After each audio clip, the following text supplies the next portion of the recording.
Hello, everybody.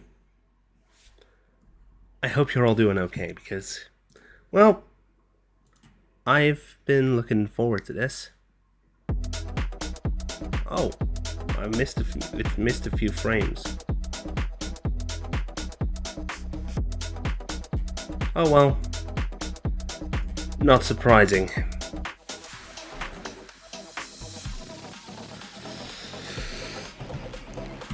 Let me just do a little thing here. Gotta connect this. Hopefully it won't drop the connection completely. Also, why is it at such a low bitrate?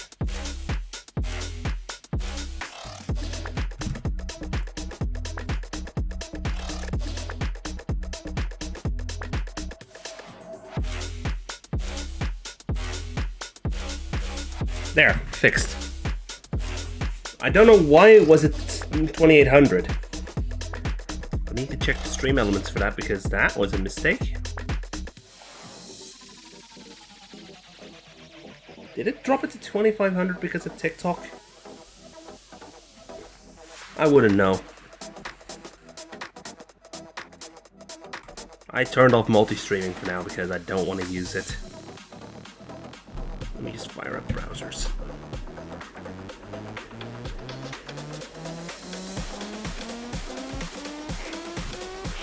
Fire up my monitor. I do have a new screen. My primary screen has been upgraded.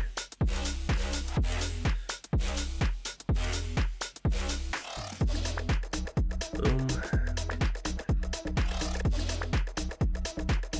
So I hope my broadcast is going to look well. It's going to look good. Can you guys hear me? Yes, I do think you can. Let me just... Oh, I have a plugin to disable still. I am just now recovering from... I am just now currently setting things up to go back to how they were before I switched over to Jingle Jam mode, basically.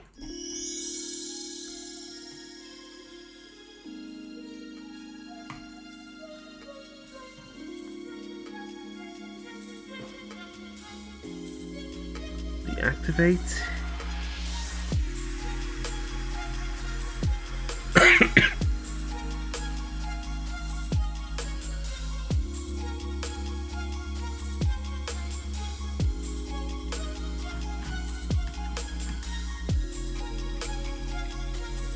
There we go.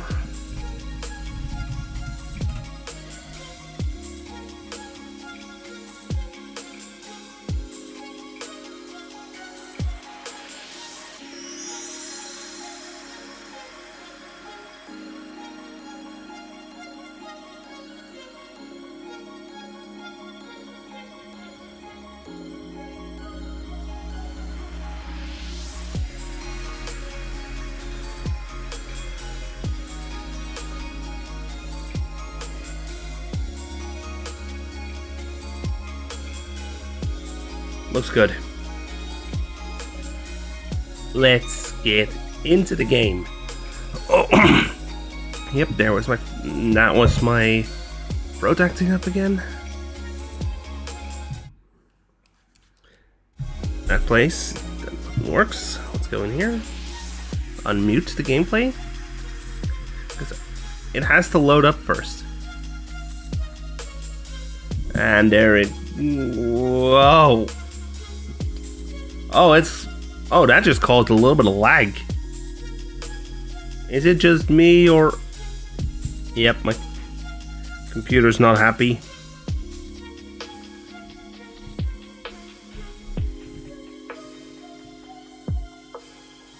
Let's close out of that one, just... Let's close out a bunch of stuff.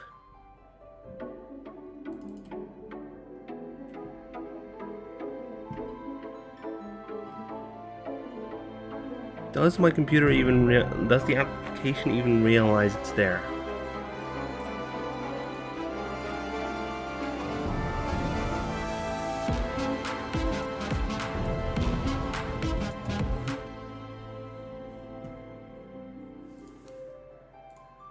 Nope, it doesn't.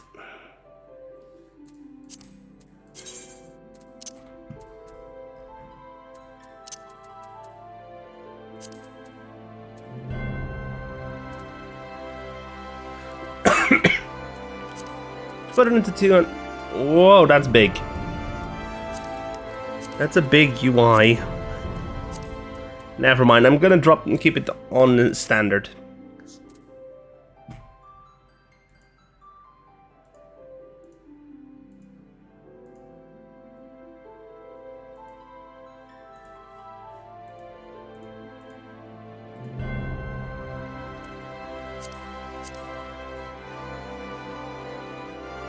I guess for now I'll have to do this.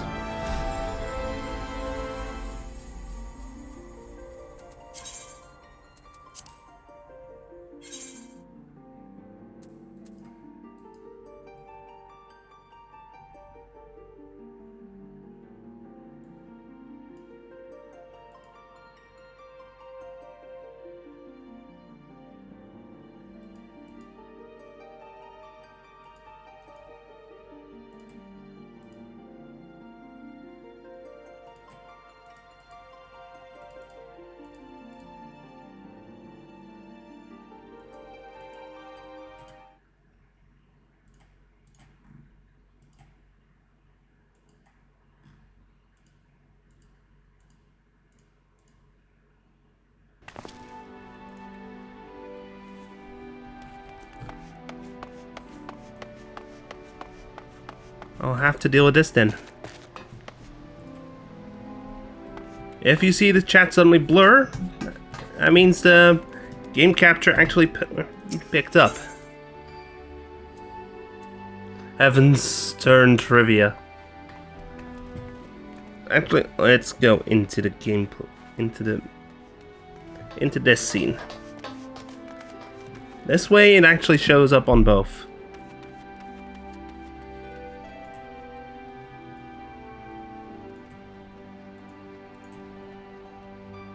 Yeah, it should be readable. The Heavy Bugyo wishes to test your knowledge of Heavensturn customs. This quest is available for a limited time only. Let's wait for a moment. Let's first grab our fortune. Greetings, my friend. I deal in omikuji, traditional Far Eastern fortunes. Would you care to draw one? Let's first learn about the origins. Omikuji date back thousands of years. It is said that the 12 beasts of Far Eastern legend, known locally as messengers of the divine, once appeared before a monk in his dreams and imparted to him 12 divine revelations each. 12 times 12.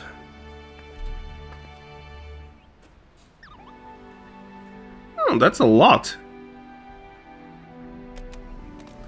Since it's 12 beasts, and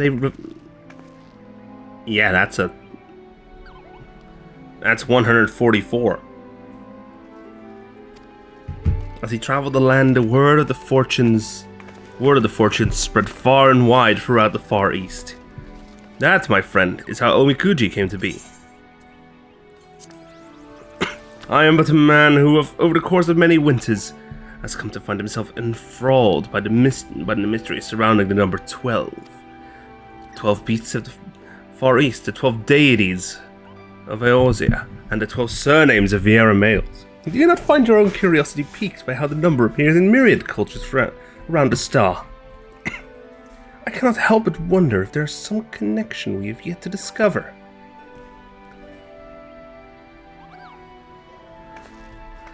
It was during my journey to uncover this mystery that I discovered the omikuji, and it's the omikuji which has led me to where I stand today. I neglected to tell you my name. It is Kimpira at present. The Viera who have chosen to venture from our homeland are prone to change our names on a whim.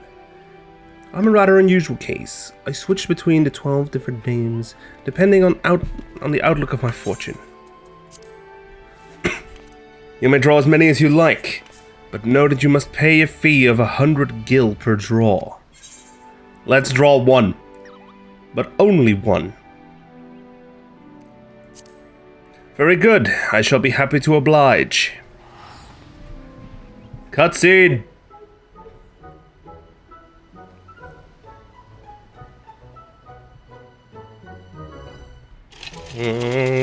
Let's see what it's gonna be.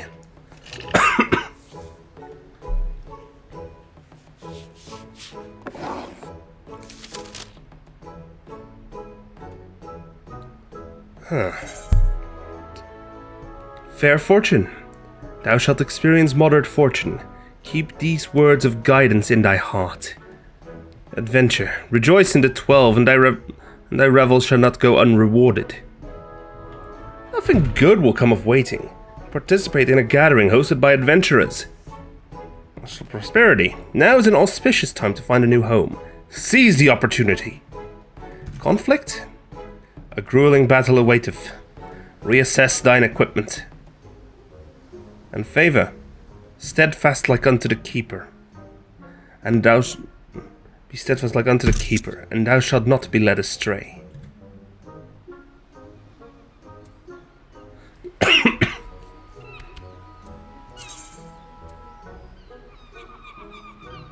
I took a screenshot, don't worry. How did you fare? What was the desired result or otherwise? I pray the words imparted by the fortune serve to guide you in the coming days.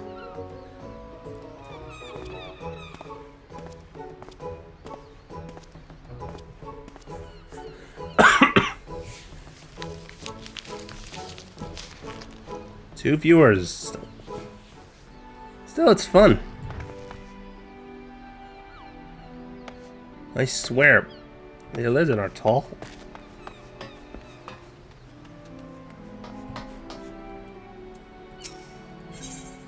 Let's start the quest.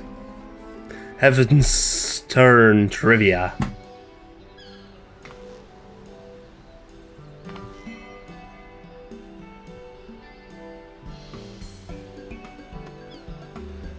My, you look ready for all manner of arduous journeys and feats of valor. An adventurer, perchance? Yes, I am. Pray forgive my idle speculation. I'm known as the Hebibuvio. Along with my fellow delegates, I've come to these shores that we might share our Heavensturn custom with the fine folk of Eorzea. Both our peoples mark the turning of one year to the next. But how we do so differs in a few key respects. In Eorzean tradition, the 12 choose one of their number to guide the realm through the coming year. In the Far East, however, custom dictates we honor one of the 12 noble beasts. This year's totem is none other than the Hebi, although the term snake might be more familiar to Eorzean ears. Where I hail from, this oft-reviled creature represents longevity and regeneration, owing to the miraculous manner in which the Hebi emerges anew, time and again, after shedding its skin. And many and more may benefit from the noble beast's blessings, my fellow delegates and I have devised what we hope will be an entertaining little event.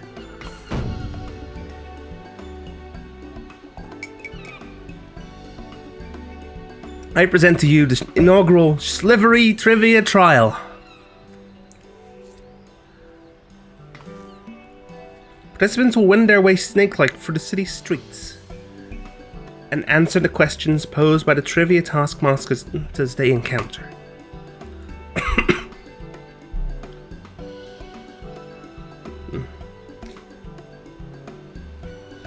Oh, first one is over there. I have bid my sisters, the free Hebi Yoriki, await their charges at certain locations throughout Limsa Lominsa.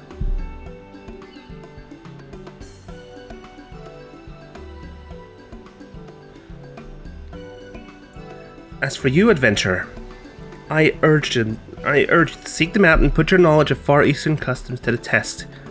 And rest assured, an auspicious prize is yours for the taking should you succeed. Consider it as a means of stocking up on good fortune before your next foray out into the world. How about it? Have I piqued your interest? Bring it on. This little event of ours is first and foremost about promoting insight and understanding. To that end, should you find yourself stumped during the quiz, simply say so, and my sisters will provide a helpful hint.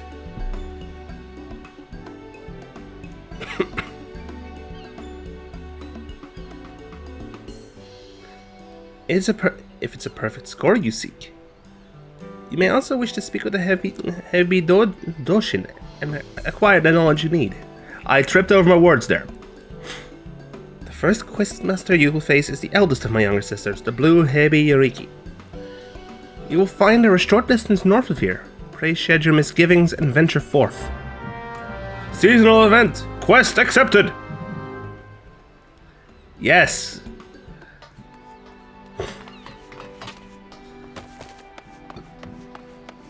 Let's try question number 1 first. By the bracing ocean air, the hustle and the bustle. What a marvelous place! I do hope my dear sisters and I get a chance to do some sightseeing. I hope so too for you. Oh, I keep getting caught up in the charms of this fair city. I have a question for you, Slivery Trivia Trial Contender. Let me see. Ready? As you are not aware, the snake is considered the most auspicious creature in my native Hingashi. But what blessing can one hope to receive from the humble Hebi?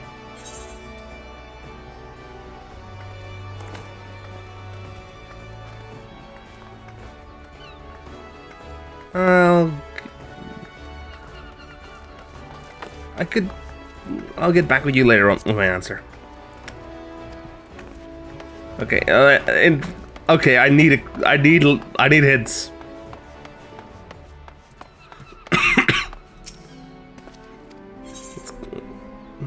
I come seeking knowledge. I say no more. Pray listen carefully. We Far Easterners are fond of our superstitions, one which concerns the Hebi, a creature said to bestow great fortune upon all who behold one. But Hebi are multifarious as they are scaly. And while each species has their merits, white Hebi in particular are revered for their rarity. But there is one serpent which stands, or rather slivers, above the rest, and that is the fabled Great White Tsuchinoko, Luck Giver Supreme. Traditionally, the people of Hingashi have used rice cakes to decorate their homes and represent the creature when praying for its blessings. Alas, in modern times, sightings of the real serpent have all but ceased.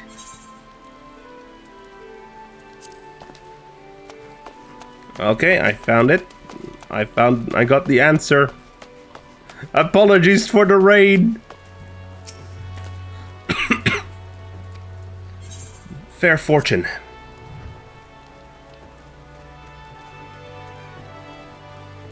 Wonderful! Simply wonderful! Snakes are indeed said to be bringers of fortune. By the way, there exists one scalekin in particular known to lavish extra helpings of luck on those who encounter it, the Tsuchinoko. Where other serpents are sleek and slender, the Tsuchinoko is broad and bulbous. Alas, few have ever laid eyes upon its decidedly unsnake-like form. Anyhow, that brings my section of the quiz to an end. You'll find my younger sister, the yellow Hebi Yoriki, by the drowning wench. Pay her a visit for the next round of the Slivery Trivia Trial.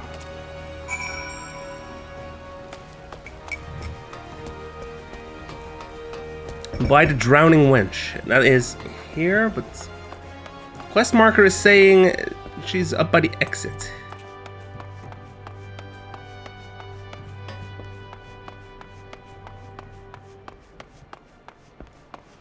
Honestly, feel kind of sorry for them. Although the yellow Hebi Yoriki is safely under cover of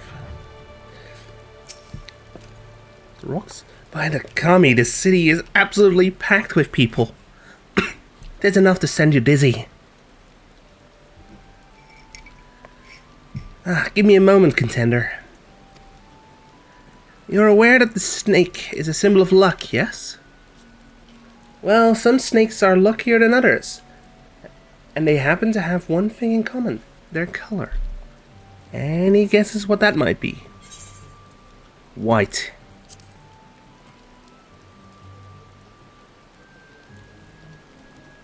Very good. White is the correct answer. White snakes are rare mystical creatures, hence the association with good fortune. But when it comes to rarity and mystique, There's one snake that deserves special mention. The elusive great white Tsuchinoko.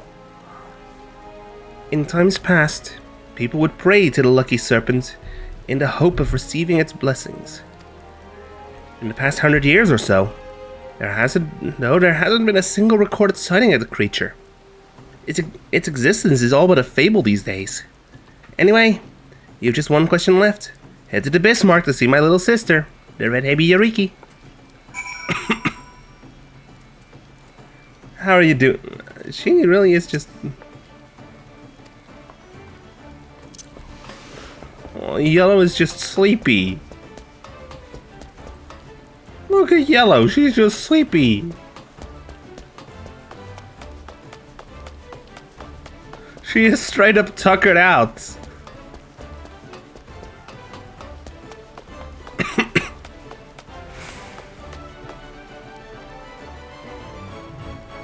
Wait, let me check. Let me check.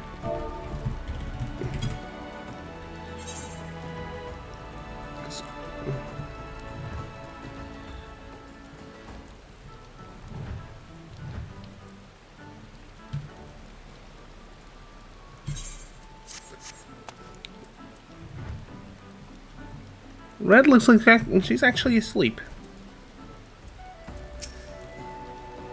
Ah, what heavenly oh, she's distracted by the Bismarck. Ah, what heavenly smells! Ah, what heavenly smells! I must remember to visit the Bismarck and pick up a few tasty treats for my sisters. There you are, contender. I've been waiting for you. I hope you're ready for the last question. I assume you've heard all about how we Far Easterners used to revere the great white Tsuchinoko, yes? I'm guessing my sister told you how it's been how there's been nary a sighting for over a century now. A crying shame, I tell you. Still, the people, being the resourceful people they are, found a suitable surrogate to pay respect to during Heavensturn. Any ideas what they might have turned to? Luckily, I can actually scroll back.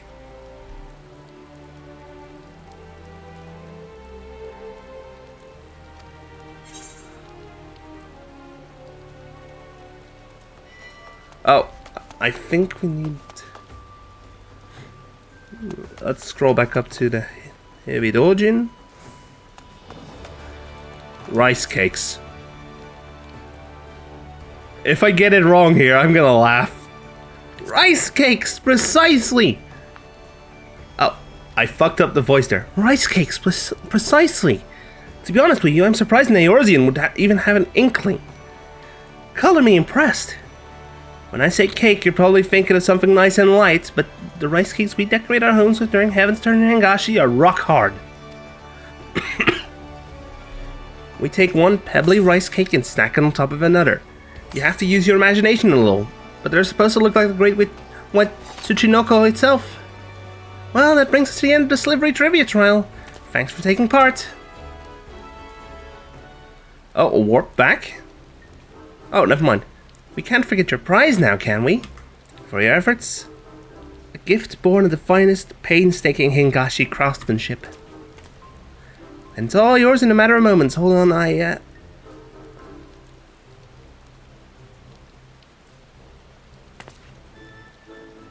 Lost! I could have sworn we had plenty left. Under normal circumstances, you'd be walking away with an exquisite white Tsuchinoko ornament, positively overflowing with good fortune. But surrounded by all these enticing scents, I completely forgot to restock. My big sister's gonna be livid. Oh no. Oh no.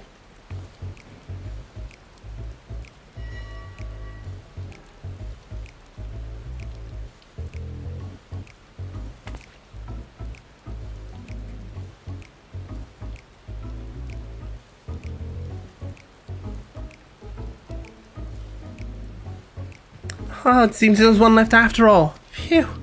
Sorry about that. Anyhow, it's all yours. Oh, and it's impertinent to even ask, but could I trouble you to tell my sister, the Heavy Boogie, I mean, that I've run out of prizes. I'd happily fetch more myself, but I ought to stay here in case another trivial challenger shows up. So, can I count on you? Of course. I know this city like the back of my hand. Much obliged. May the kami guide you. I just crashed. I didn't expect that, but apparently it happened.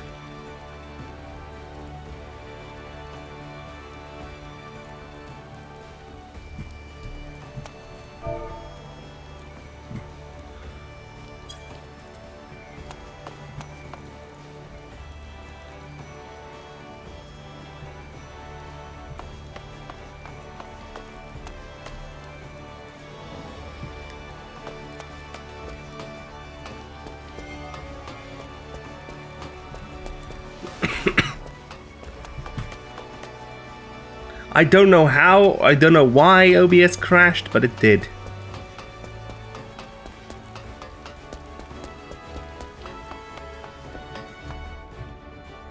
Seriously, OBS crashed in spectacular fashion just now.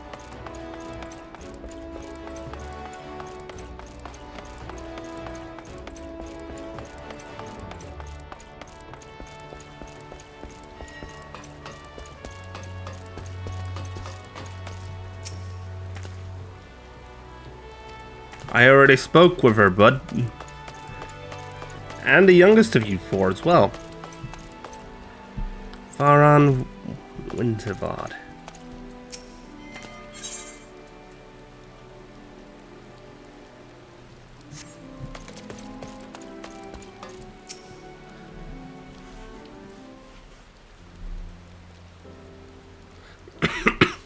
So basically, Red's run out of...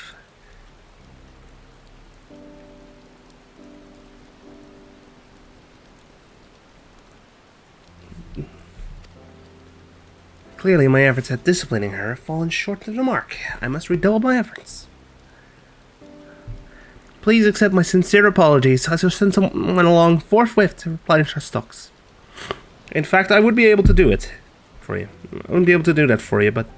Hey. Aww. Oh, what we have here? Did you perhaps drop your prize?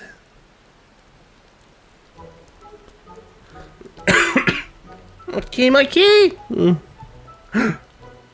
Good lord. By the kami. Our prizes might be exquisitely crafted, but they are mere ornaments. They do not possess the faculty for speech or locomotion, I can assure you. Which leads me to think, could this be the fabled great white Tsuchinoko of yore? Unseen and unheard of for generations? To think I'd live to see the day! What a wonderfully auspicious occasion this is! But I must say, it's strange that the Great White Tsuchinoko should appear in Eorzea of all places. Perhaps it's found its way on board our delegation's vessel before we set sail.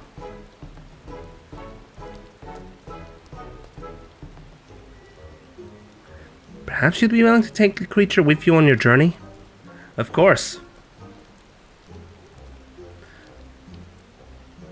Of course, for our delegation, the Sacred Serpent's coming is an event of great historical importance. Nevertheless, we cannot discount the notion that the Great White Tsuchinoko chose to appear before you in particular, that you might benefit from its blessings. Besides, it appears quite taken with you.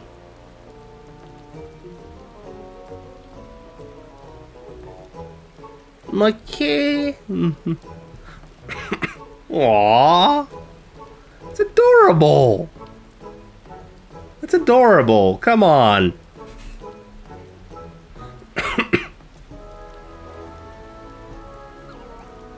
Before I forget, I should point out that the Omikuji are available to draw for the rest of the Heavensturn season. It might prove to be a delightful distraction ere matters great and small call you to the road once again. Not like you need to fear drawing a less than encouraging fortune. Nay, with the Great White Tsuchinoko at your side, you are sure to overcome any hardships that come slithering your way. I said I was only going to draw one. I'm going to draw another.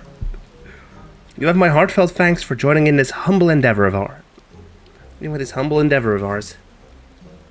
May the hallowed Heavy guide you on the path of fortune until the heavens turn once again.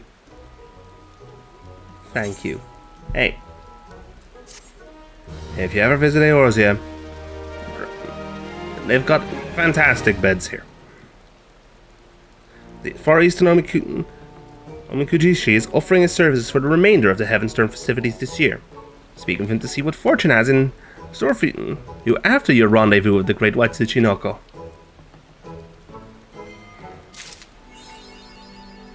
The Great Serpent of Squidge! The Great White Serpent of Squidge.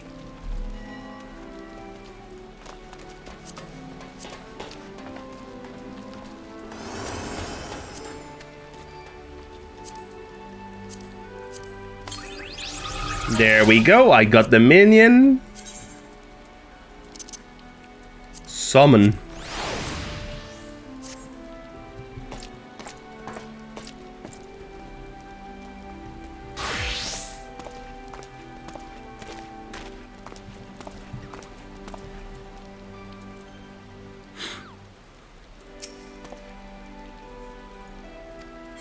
Sure, one more.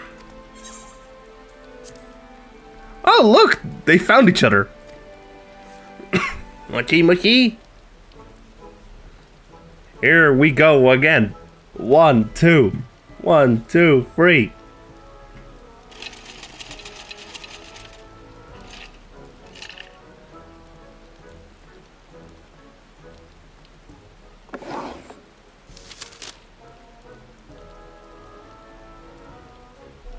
Let's see. Oh!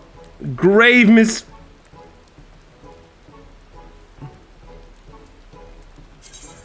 Damn it. It was a less than desirable outcome.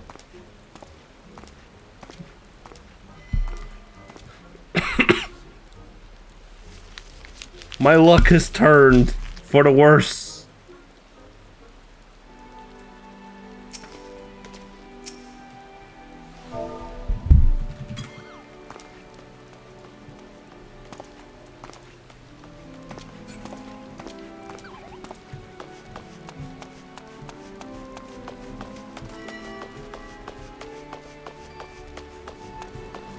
Let's do quests.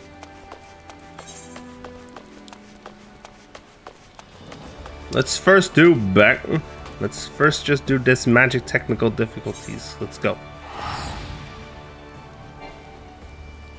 Oh, cannot use it while cannot activate that while teleporting. Let's go to White Mage.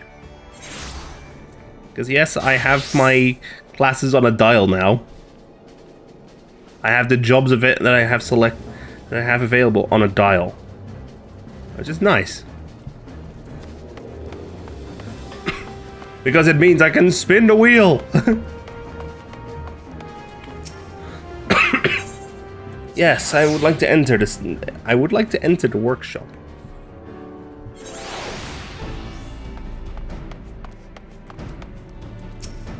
Jesse. Are you Mr. Liaches, eh? Took you long enough. The name's Jesse, Deputy President of Garland Ironworks. You don't look too impressed now. Don't look too impressed now. I'm nothing more than an engineer. But thanks to you filling Mr. Garland's head with them darn full ideas of heroism and saving the realm, there's no one else to fill his golden breeches. We're bursting our collective asses on these orders from High-Wind Skyways, and we're still only scraping by. The real problem is with Master Garland gone, productivity's dropped like the knickers on a stone's throw strumpet. The company will be in deep if something ain't done. That's why I'm here, and that's why I'm here. Sure, our machinists have made their great fair share of chronometers and plasma lamps. But we need something grand. Something that'll have our clients on their knees, literally begging us to take all their sparkling gil. I want you to show me the magic armor you borrowed from our friends the Gallians. Yes, I know all about your little foray into the Praetorium. You can thank Biggs and Wedge for that. I reckon there's a lot we can learn from that Reaper. And after all you've done to distract Master Garland, I'd say you owe us that much and more.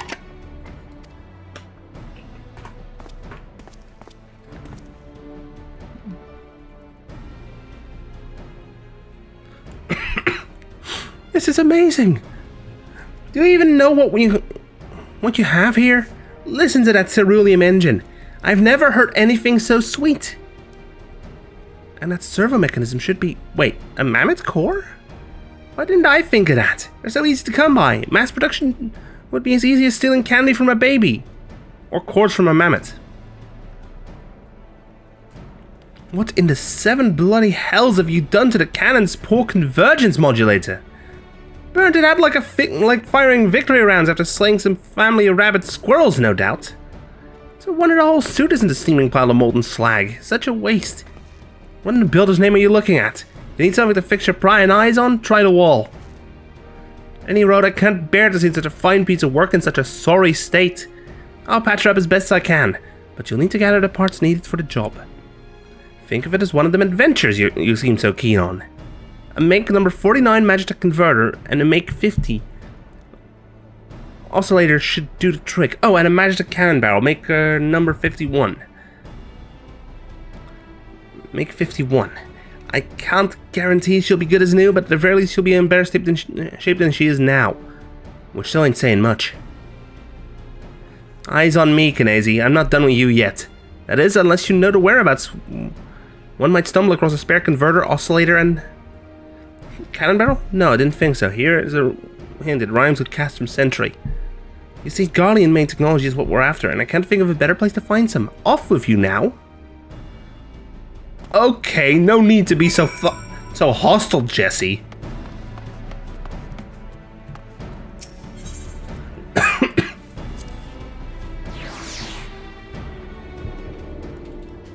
Jesse is just so ridiculously hostile all of a sudden. Summoning the Chocobo because...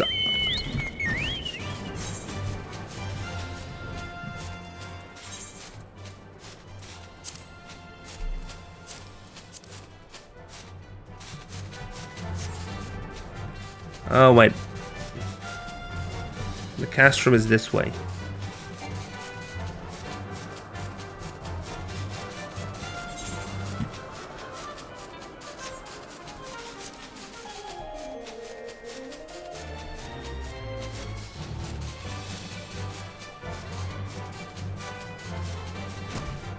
And to ensure I blend in,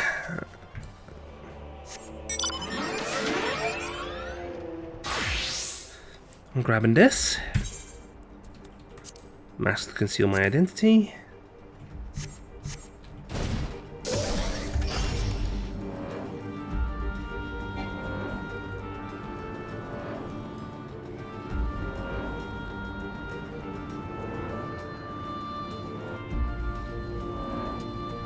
I should probably fly low.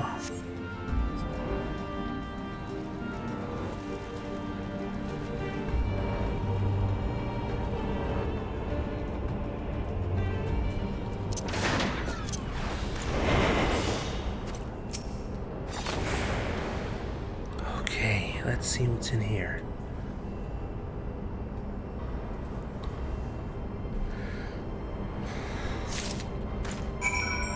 A Magitech oscillator.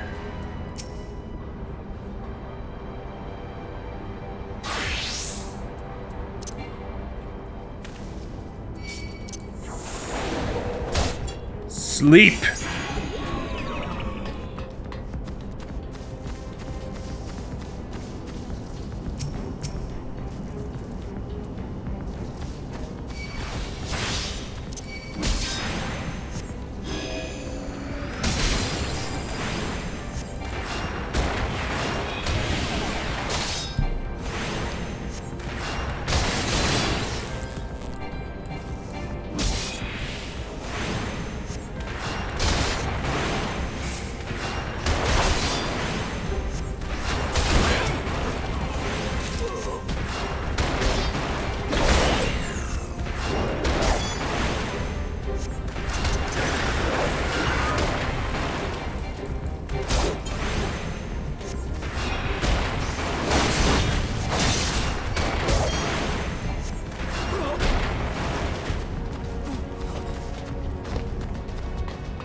you notice me?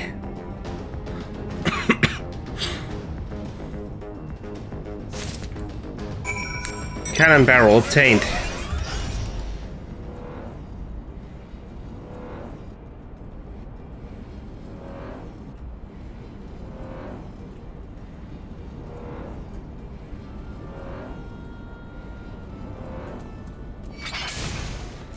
Of course.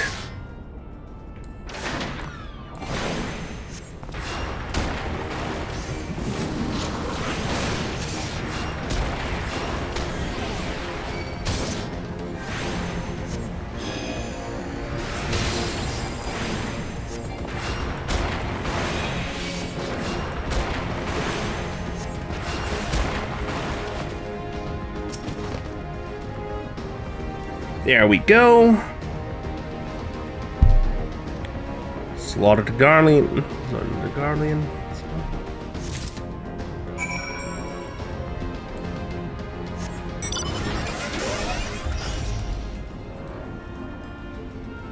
Garlemald must fall.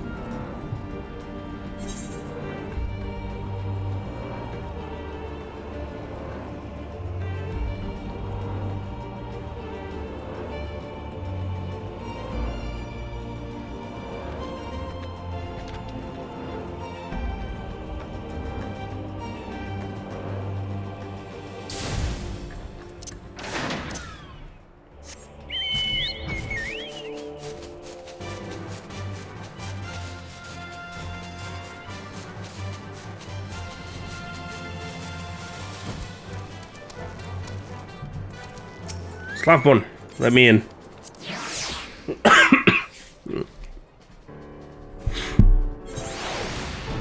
I mean, I would actually be using the buttons here.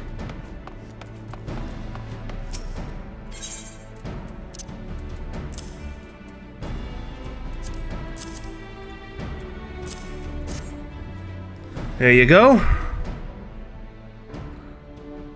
Wow, color me mildly impressed. I was half expecting the worst and got, well, less than the worst. Don't get all giddy on me. You're still not off the hook for stealing away Master Garland. But I'll admit, I'm beginning to see why he might feel the need to latch himself onto an adventurer like he might a stray pup. Alright, I'll see if I can't salvage this mess of a masterpiece. She is not happy.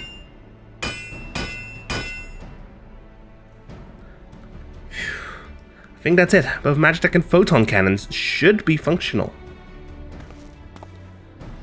That said, I'm no Guardian. There's no third eye hidden up under these lovely locks. And there's a great deal I don't know about their Makina. I can't guarantee the cannons won't misfire, but then again, misfire is better than no fire. Even so, I wouldn't recommend using the weaponry in actual battle.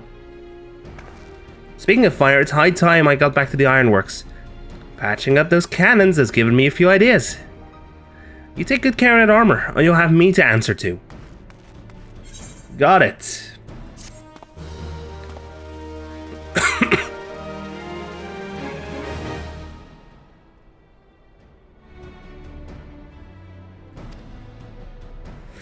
Ah.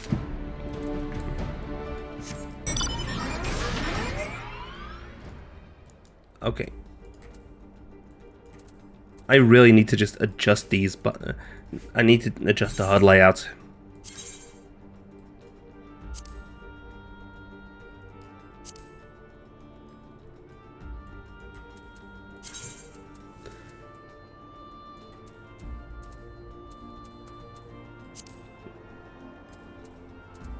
Let's do a 2x6 layout because, or 6x2. No, wait.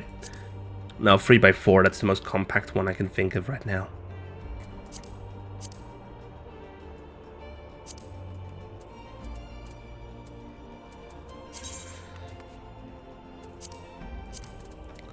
As for keybinds,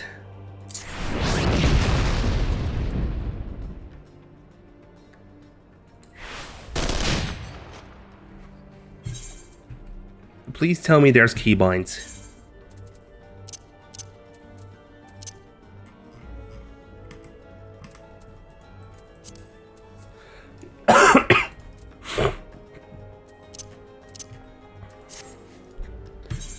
Unless it's under character config, of course.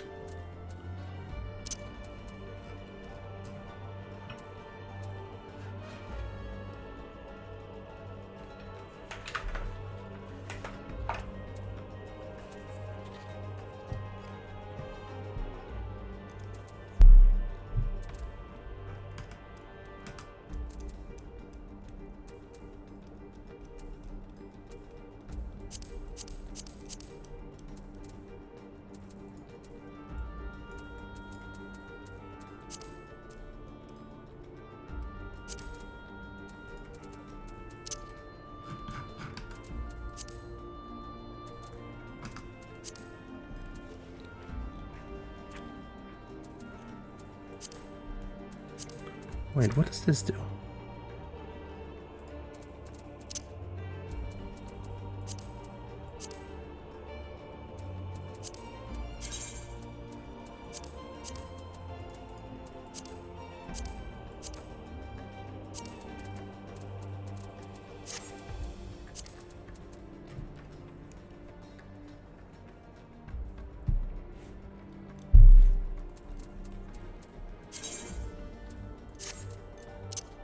UI settings.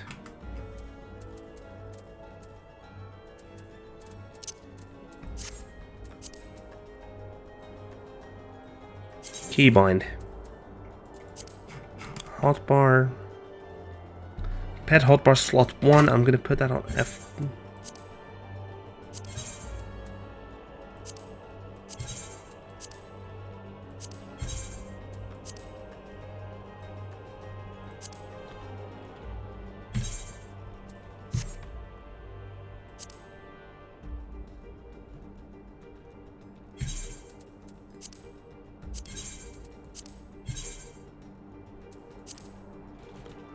What would be a good button for that?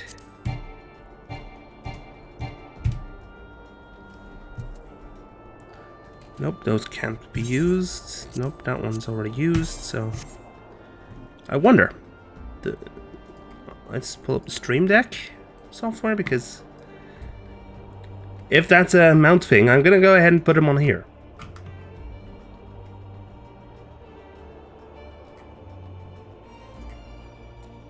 And the pet hotbar is not an option.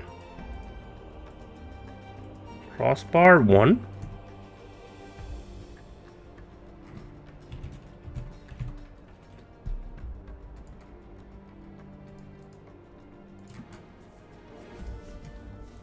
Nope, that's not it. Hey, Happy New Year, Dad. So, let's see. General action. Nope. Mount. Nope, that's not it. Extra command. Nope.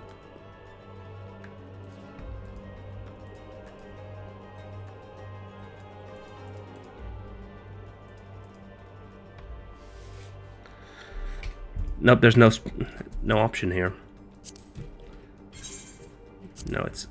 let's do Alt 1. And Alt 2. There we go. Now I have this.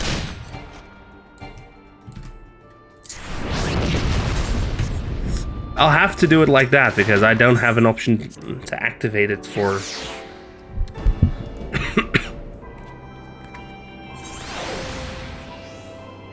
for the MSQ. I don't have the option to put it on my Stream Deck. And yes, my stream is a little broken today. Because guess what? The game doesn't want to be captured. Although, maybe it's a graphical issue. Let's first put it on proper full screen.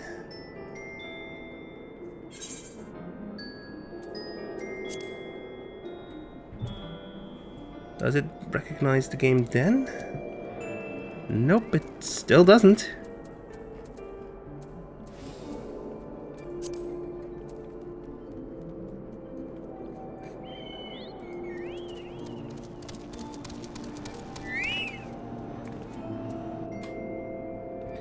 In fact, let's check if there's something that I've neglected to activate. Why are those two synced?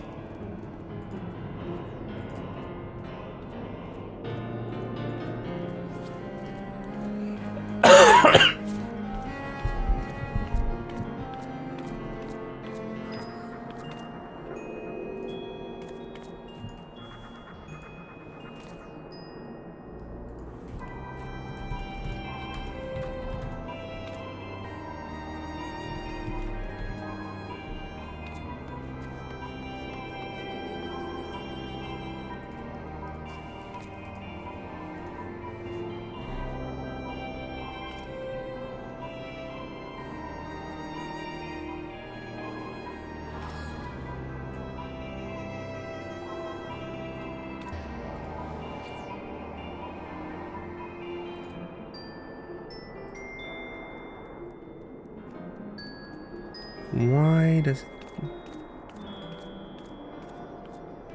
Wait, does it?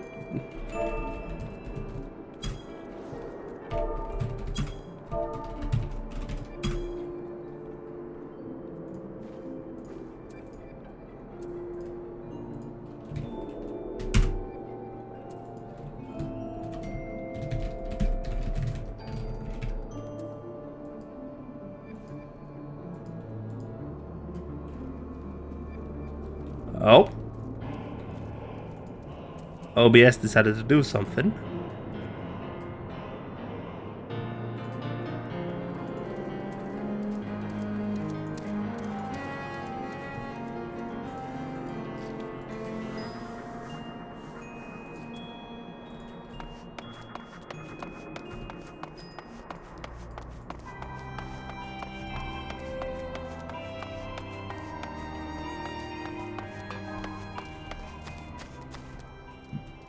Yeah, OBS just doesn't want to pick it up.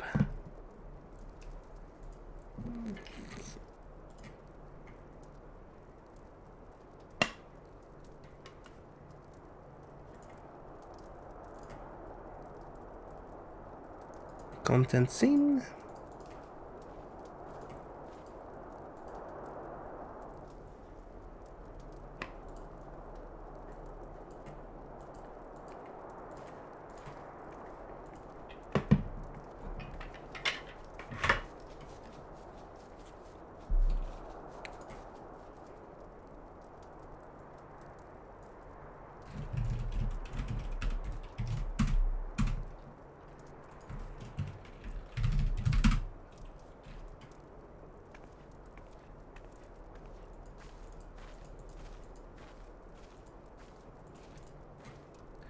Let's do a window capture as a backup. Oh! Thank you for the raid chase, my voices. I'm currently doing a little bit of tomfoolery seeing because there's some graphical issues. What did it? Nope, it didn't.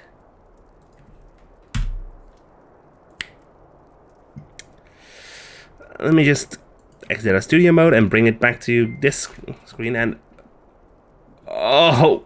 It's broken still.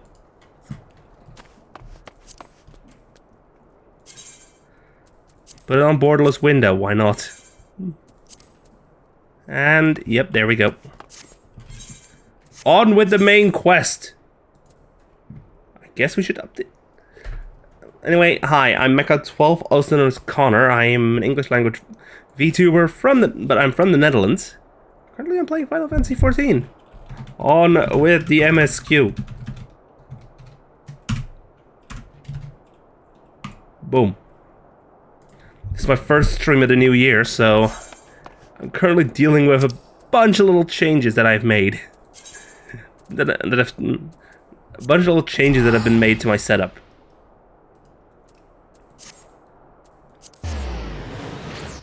Anyway, oh. Sorry for the ads.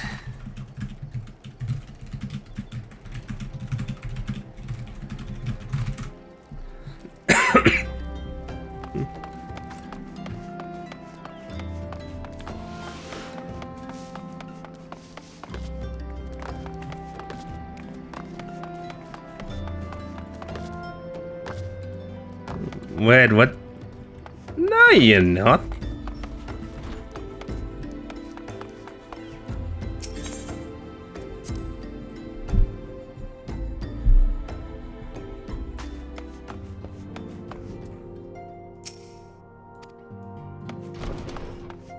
Everybody's favorite little shit alpha, no?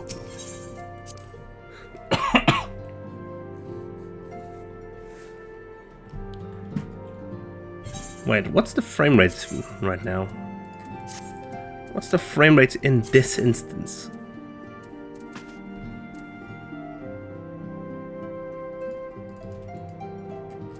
Why are you still... It cannot even hit 1440p.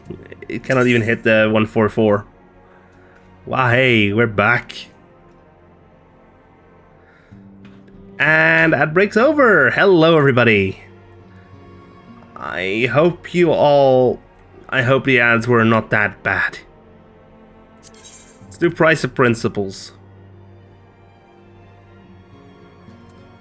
Let's first switch over to the class that I've been using for a while now.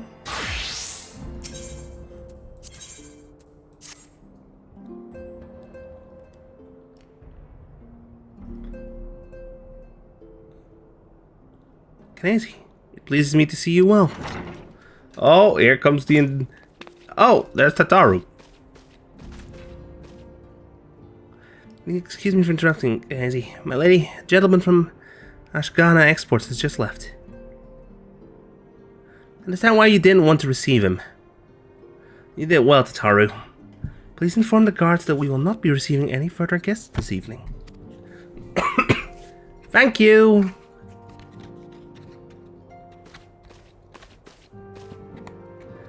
Ever since we defeated Gaius van Baelsar and destroyed his ultimate weapon, the eyes of the world have followed our every move, scarce remembering to blink.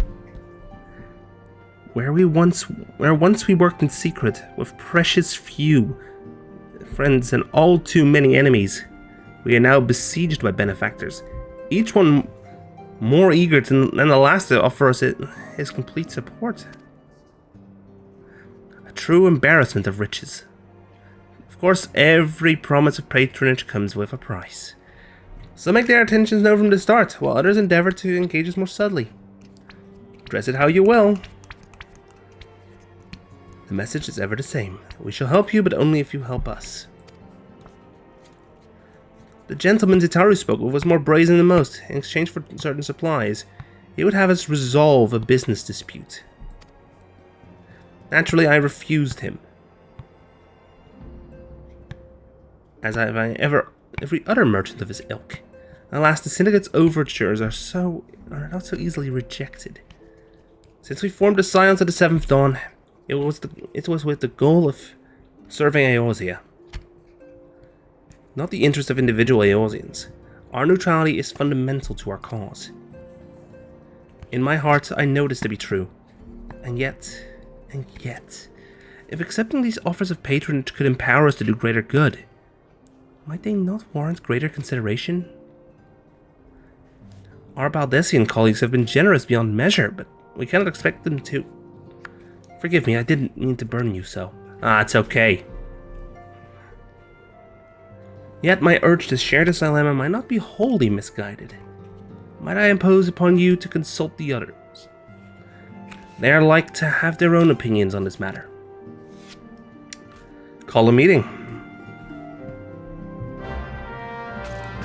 Quest accepted. She has a side quest, but I'm not taking that right now. I'm doing MSQ right for the moment. Alfie's got nothing.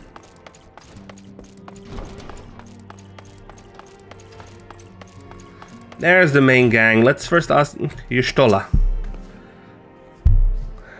Recall you our meeting with the Admiral. Shortly after the Lominson sent word of the summoning of Titan. And mayhap you also recall my words to our host. I sent her a Merweb that her people had broken their treaty with the kobolds, and that the Beastmen had justly responded. That we had been called to intervene in a conflict which she herself had invited. I spoke, in short, the truth. And wherefore did I speak it? Because, owing no allegiance to Limsa, I felt no compulsion to allow the low instance to distort the facts to fit a narrative which justified their actions and absolved them of guilt. Upon this subject, Minfilia can expect a similar reply. Our many dalliances with the city-states have already weakened our claim to neutrality. But the path she contemplates would see us relinquish it entirely. You! Fortune begets power, and power fortune. And we, and especially you, have power is beyond doubt. The question is what to do with it. You may be interested to know that there's a growing belief amongst the refugees that Alamigo could be liberated, if only the Scions would commit their strength to the cause. Yet theirs is but one of many causes. We stand at a crossroads, Kinesi. Each path is paved with good intentions, but where they lead is far from clear.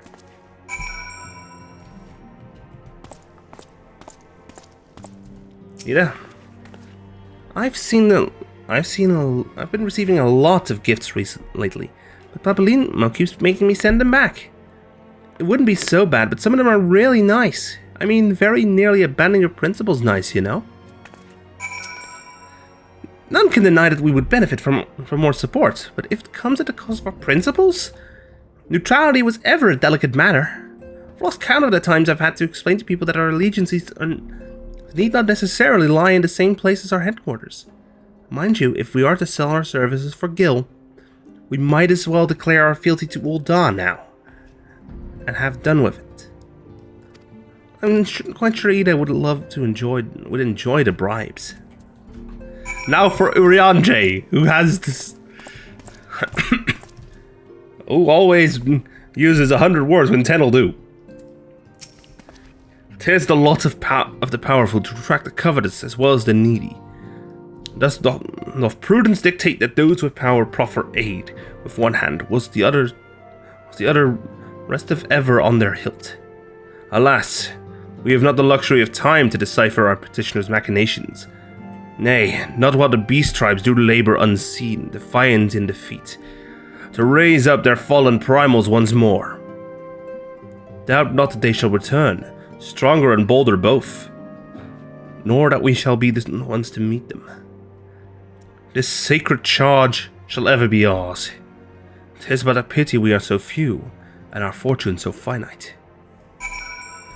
Oh, the last one is Alphino.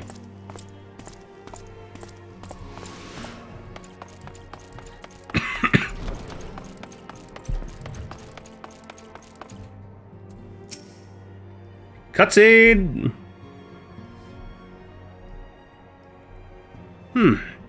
This situation is not wholly unexpected.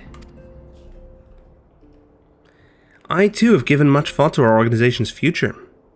That would have seemed I reached a different conclusion. Mayhap it's time I made my feelings known to the antecedents. Come along.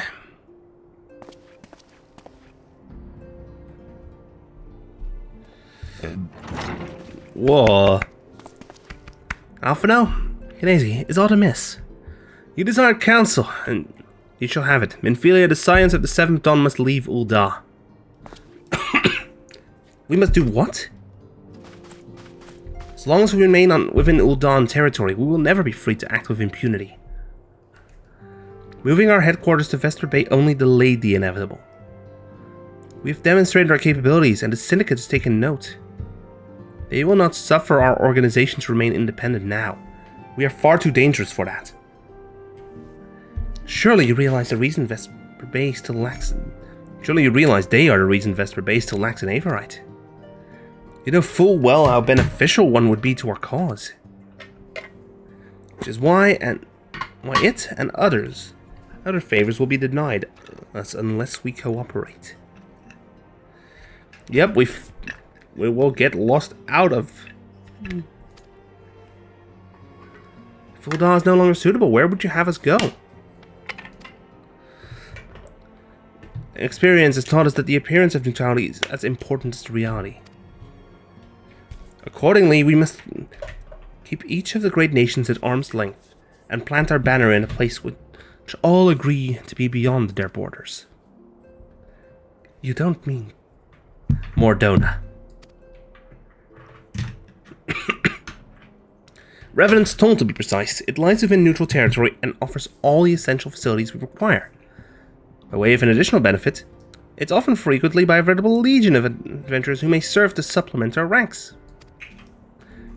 I am, of course, conscious of the fact that we have developed a certain bond with Ul'dah and her people over the years.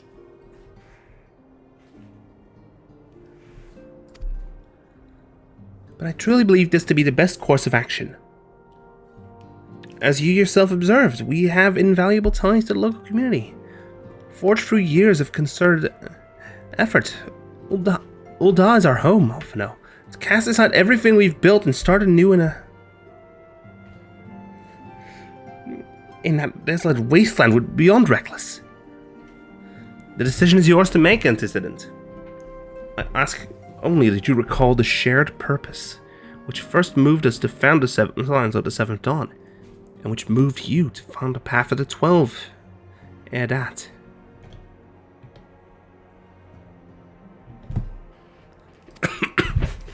We aspire to an ideal, you and I. Just as my grandfather did. That makes us more than mere comrades in arms. Oh, I'm in the way. Let me just go to gameplay only. We are as much family as...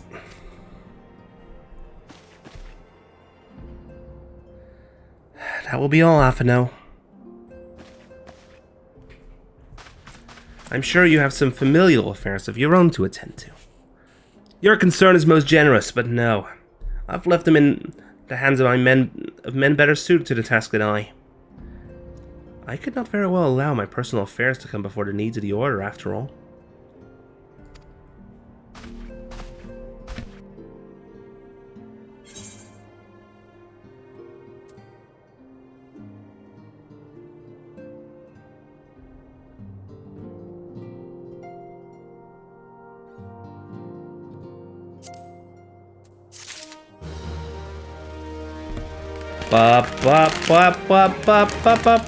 I'm opening up the popcorn.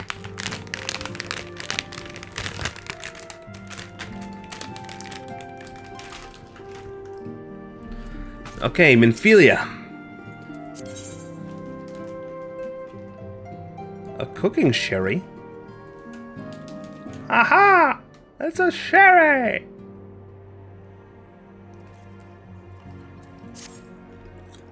Leave Ul'dah.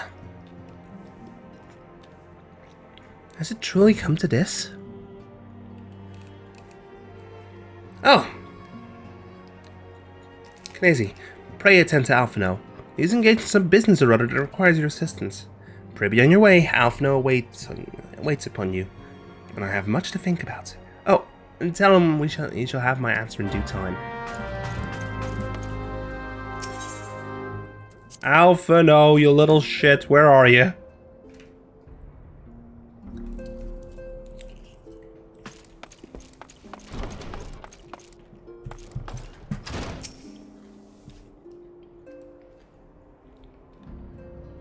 Confound it. She knows what must be done, and still she hesitates. All because of these fanciful rumors. I should explain. Minfilia's mother, well, adoptive mother, was among the great many who perished during the calamity.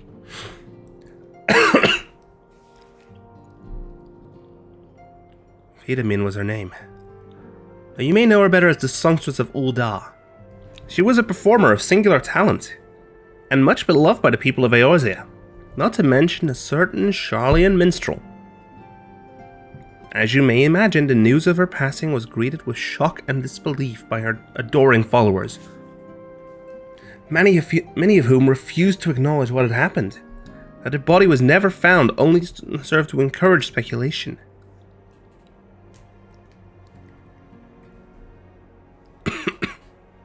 Minfilia, too, struggled at first to accept the truth. As Philemon's absence stretched from months into years, she saw that there could be no other explanation. Until recently, at any rate. For whatever reason, rumors have once again begun to circulate that Philemin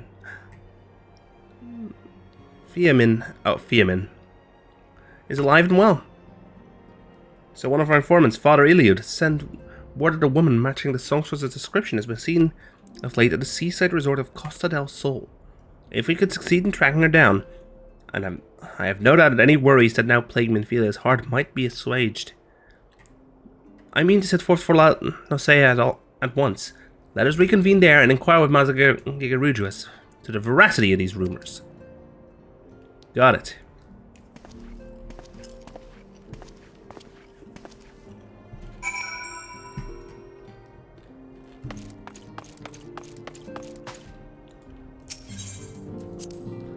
Since we're going to Costa del Sol, I'm gonna go ahead and use the Aether right there.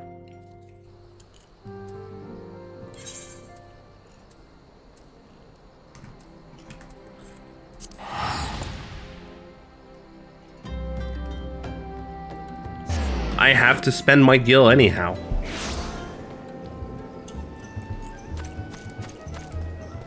Damn!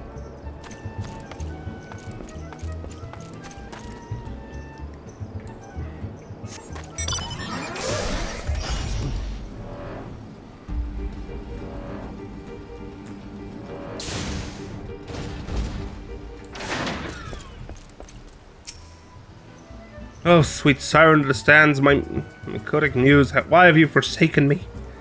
Titan's Bane! I mean, Gnezi, what brings you to my humble resort? Fearman? You mean to tell me the goddess made flesh who dwelt among us until so very recently was the songstress of Ul'dah? Egads, man, if I had known that, I would have chained her to my bedpost and never let her leave. Oh, for shame. To think she now applies her trait with the riffraff off to the west or wherever she said she was going. It's a tragedy, I say, a tragedy! West it is?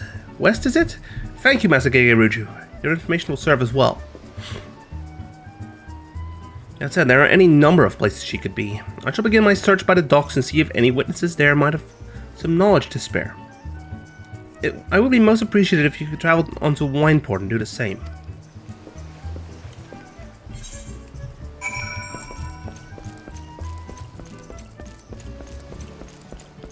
I need something fast, so I'm bringing out the weapon. I'm bringing... No, not the unicorn. I'm bringing this thing out.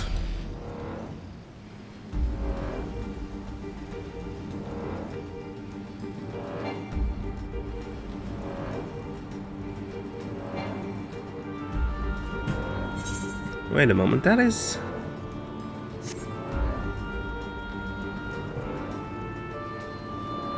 Oh, don't tell me this one rams into a wall.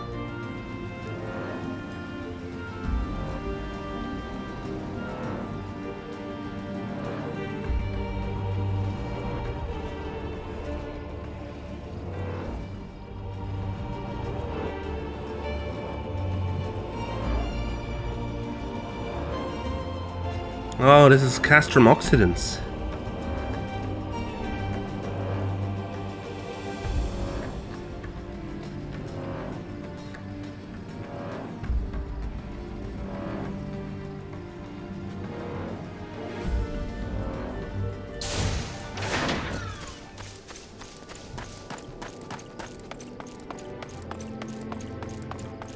Now to ask around.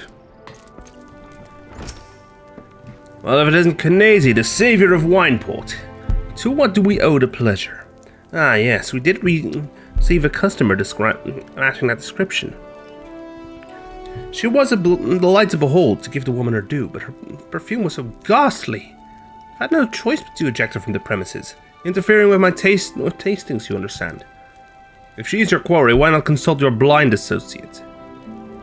His olfactory perception is without peer. Given what I could tell the woman from a... Given that I could smell the woman from a malm away, I dare say he could smell her from 10. How dare you?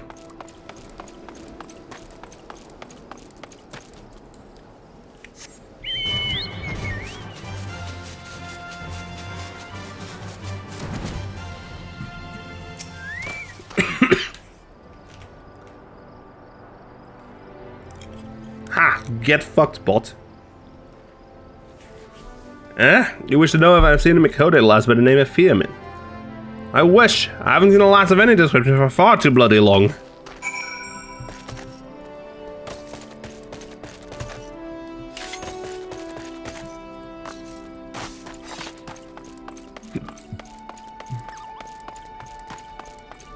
Shamani Lomani should be able to... Shamani is blind. I see you've had many grand adventures since we last spoke. Kanazi, you must share them with me sometime. A girl from a little while ago. One does not forget a perfume like that. So robust and intoxicating, yet simultaneously familiar. Reminiscent of a bloom native to these parts, in fact. I said as much when we spoke. She complimented my powers of observation and asked me where she might find some of the flowers. So I told her to follow the road south into Ringcatcher Gully and then head east after crossing the second bridge. The flowers which grow in the shade of the cliff have the strongest scent, you see. If you make haste, you may yet find her there. Come on, Chocobo!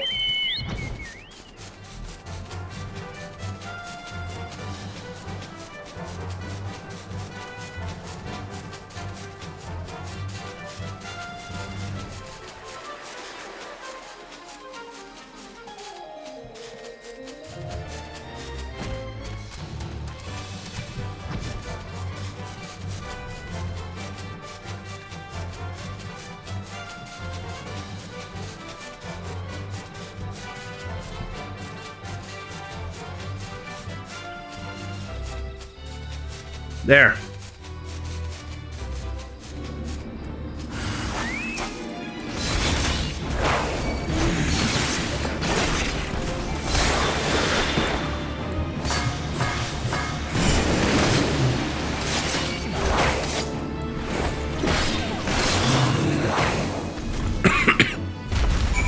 There we go.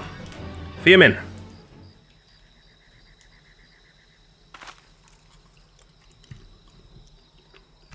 I am in your debt, stranger. I did not realize my activities had aroused the Gubu's ire until it was too late. A rose can be used to make a perfume, you see, and Feemin? I don't... Who are you? Whom do you serve? It appears you've already found our woman. Consider me impressed, my friend. The songstress of Ul'dah, I presume. Minfilia, or should I say Asilia, is looking for you. Asilia? You're the very picture of health, my lady, yet the world thinks you're dead. I can only conclude this was by design. The question is, why? Not everyone who endeavors to find me does so with the best intentions, child. You will be pleased to know that I fully intend to reveal myself to Minfilia when the time is right. Well, that does please me. More than you know. But tell me, sojourns in the forest of La Nosea aside, when exactly will the time be right? Well, I deem it so. Do you imagine I traveled all this way on a whim? As I was telling your associate prior to your intrusion, I came here to harvest these flowers for use in a perfume. Does that satisfy your curiosity, or would you interrogate me further? Apologies for the interruption. Anyway, now we all have which we came for. Might we continue this conversation in a safer locale? Wineport, say? You're going the wrong way, bud.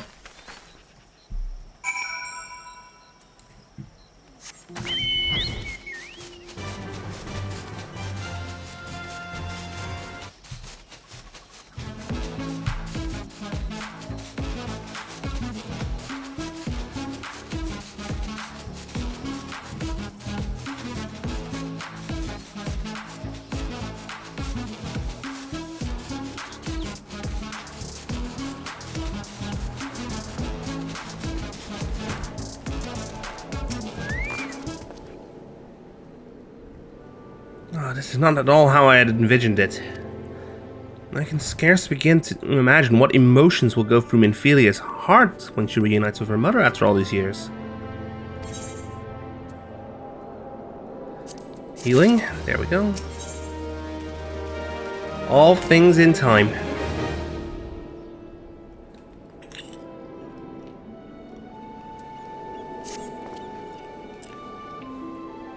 You say my daughter awaits us in Vesper Bay, yes?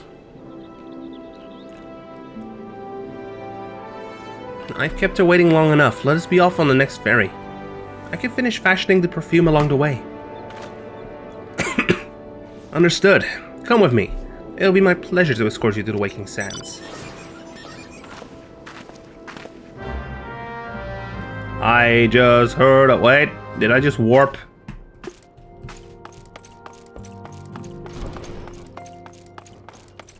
Cutscene, please be spoken.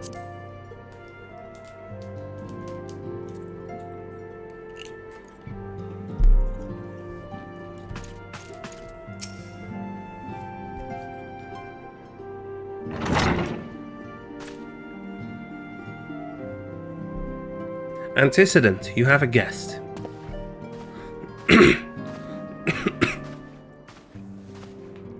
Yamin? Celia.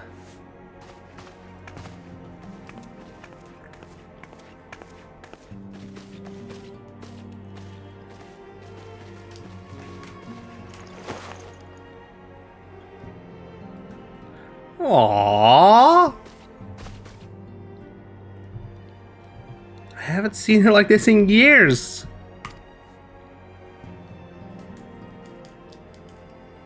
Aww.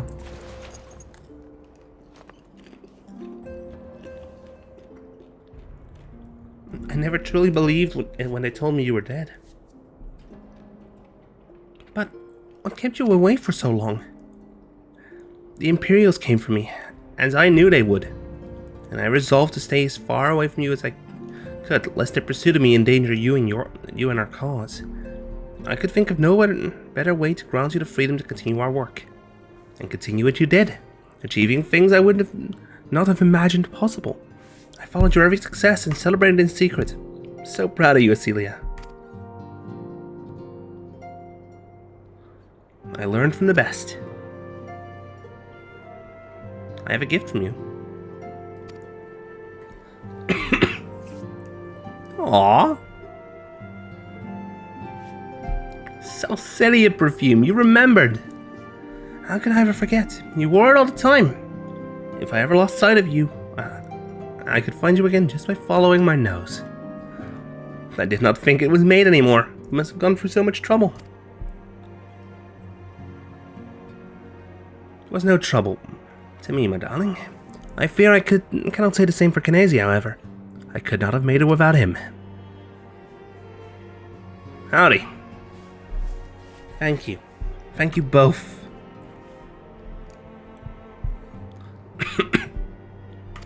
There's something else.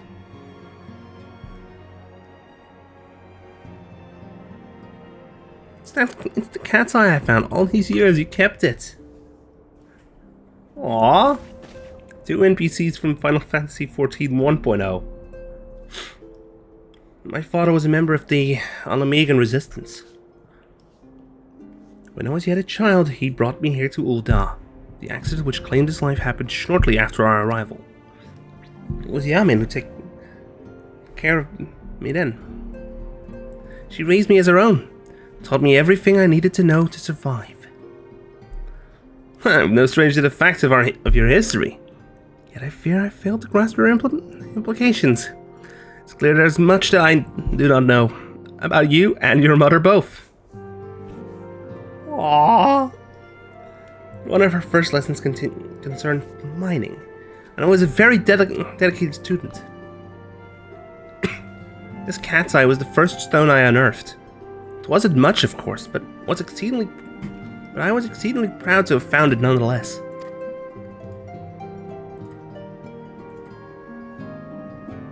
So I gave it to Yamin as a gift. Yamin. She said it was beautiful. But there I am at a loss. Why are you returning this to me? Is something amiss?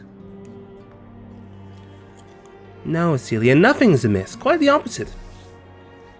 I need you to realize how far you've come, and how much further you must still go. You and your allies have accomplished more than I could have ever hoped. You have succeeded where I failed, and made me so proud that words fail me.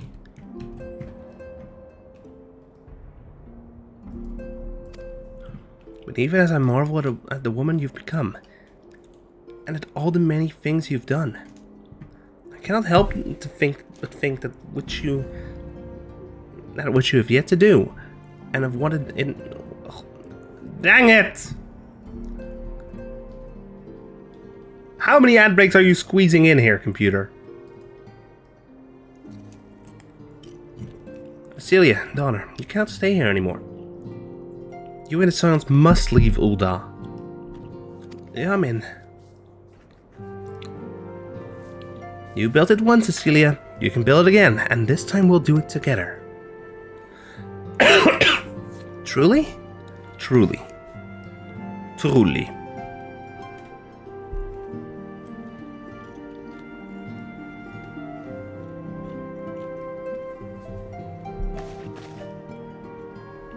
Alphino, the time has come for the Scions to leave Vesper Bay. We shall establish a new headquarters in Revenant's Toll, as you proposed. Much work lies ahead of you. Inform our fellow Scions, send word to the students of Baldessian. Preparations begin at once.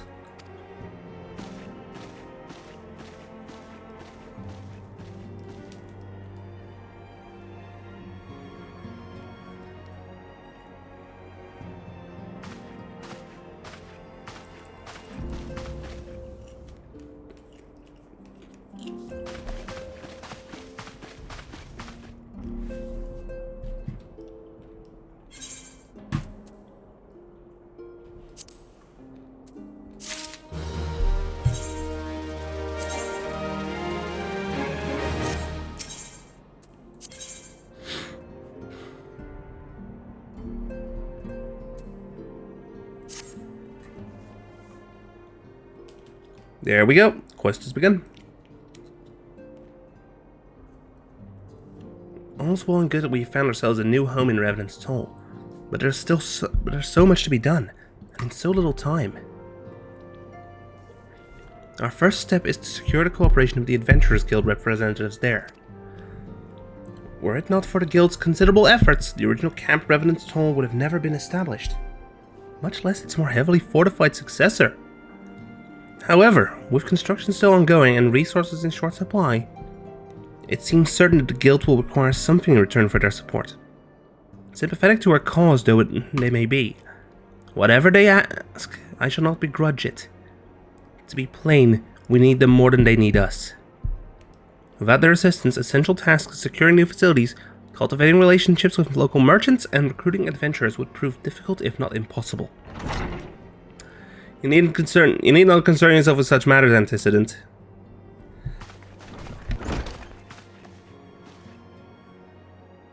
Really, Alphino, if I need to concern myself with anything, it surely is matters such as these. Indirectly, perhaps. I submit that you might instead concern yourself with a different matter, namely to whom the resolution of such matters might best be entrusted. And here I am. Nor do I come alone. May I present the esteemed emissary of the Adventurers Guild at Revenant's Toll. 2 of them. It's an honor, Antecedent. Upon receiving word of your intentions from Master Alphino, we thought it best to begin talks at the earliest available opportunity. Noted my associates at Revenant's Toll hold the Scions of the Seventh Dawn in the highest regard. We should be honored to welcome your organization. There are, of course, certain provisions which must be negotiated. If it please you, I would do so. It does. Sir, unless I am much mistaken, you are the one known as Kinesi, are you not? May I say what a pleasure it is to make your acquaintance. Slackborn spoke of you in the most glowing terms. To steal an Imperial Reaper and then use it to infiltrate a Guardian Castrum is an undertaking few would contemplate, and fewer still survive. You shall always be welcomed at Revenant's Toll. I hope you will favor us with your presence again ere long.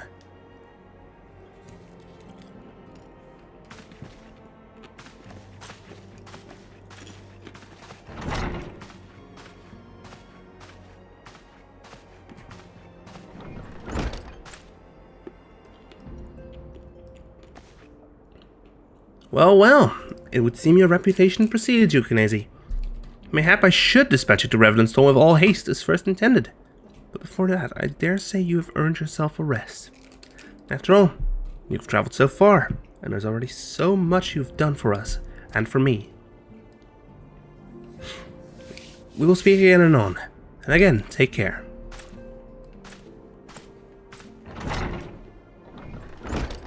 Time for a nap.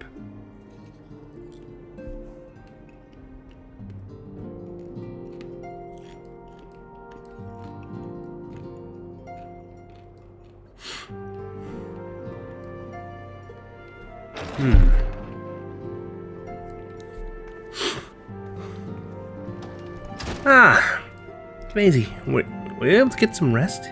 I'd ask you to come with me to the solar. Alfredo has just returned, and it would seem there is something he would share with us. All right, I'll be right over.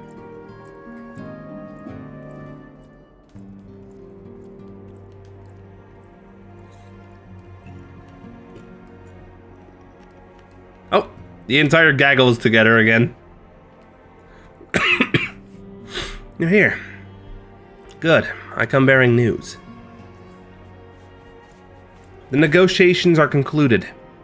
And? Our friends at the Adventurers Guild have agreed to furnish us with new facilities and material in exchange for our assistance in the ongoing defense and development of Heavensturn. The Scions of the Seventh Dawn have a new home in Mordona, the Rising Stones. Hey! Yeah! A bittersweet victory, if truth be told. I cannot deny that I've come to look forward to Tataru's tales of our many guests and their many, many demands. From the waking sands to the rising stones. Passably poetic. That wasn't your doing, was it?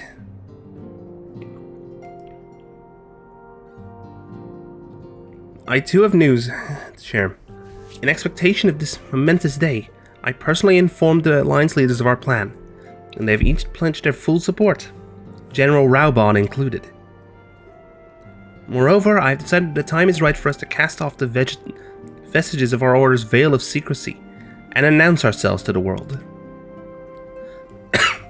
Are you sure this is wise, Antecedent? If anything, it's a mere formality. Our existence is quite possibly the worst kept secret in Eorzea. Let us affirm our identity, proclaim our achievements, that all may know what the Scions of the Seventh Dawn stand for. Well, obvious risk apart, it would be nice to receive a little more recognition. The people have a right to know who saved them. It is my hope that this gesture will encourage the people of Eorzea to place their trust in us. I would reveal to them the true extent of our power, yes, but in so doing, I would show them that it is a power accountable to no one, and at once to all. And what of us? We who have felt primals and faced down the Empire. To you, my fellow Scions, I would say this. Prepare for the challenges which lie ahead, for they will be great indeed.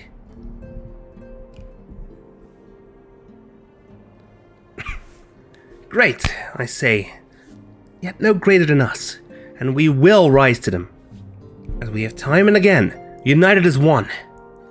Yes.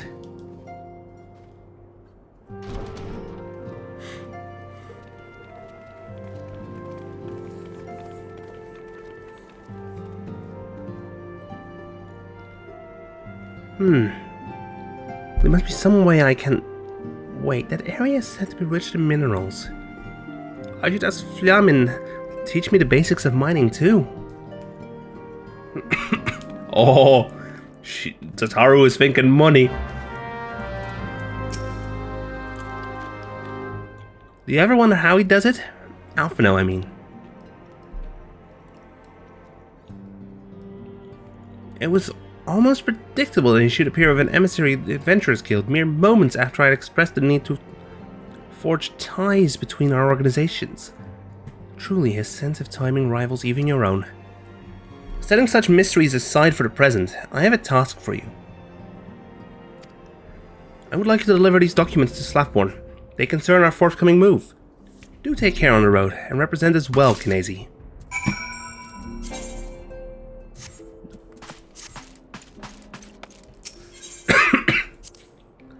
Two more donut.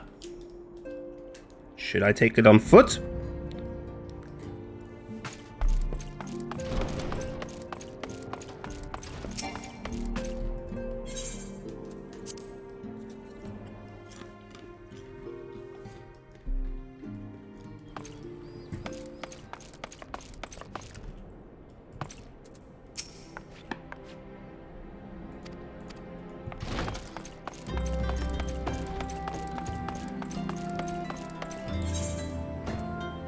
No, I'm gonna use this.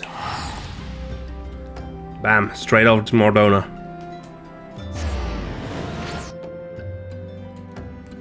Look.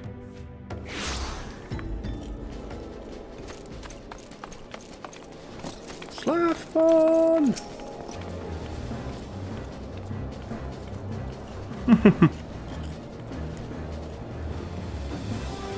I was told to expect a scion. But I didn't expect it to be you. It's been far too long, Kinesi. You have something for me, yes?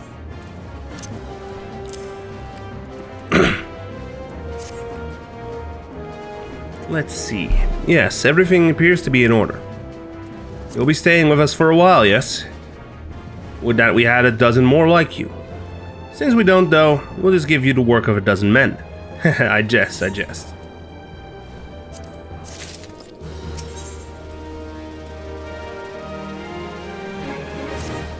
Possibly a primal. Back to do the work of a dozen men, I see. Haha, but I jest.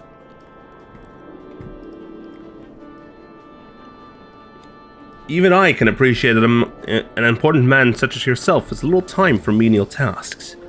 Since you're here, mayhap you'd be keen on having a look around Sion's new home. See that impressive structure over there? That's the place. Oh!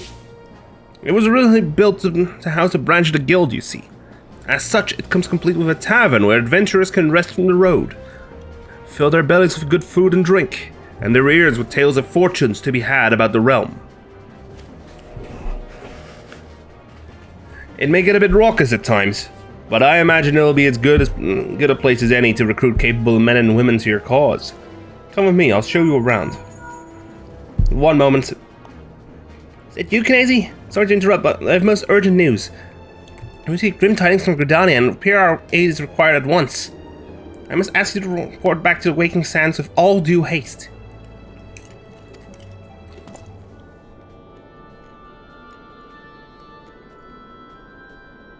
Can't say I'm privy to the details, but it would appear this is no time for a leisurely tour. But no worries.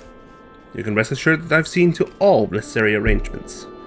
Pray return any time you've seen to your more pressing matters. Straight back to the Waking Sands. Let's go.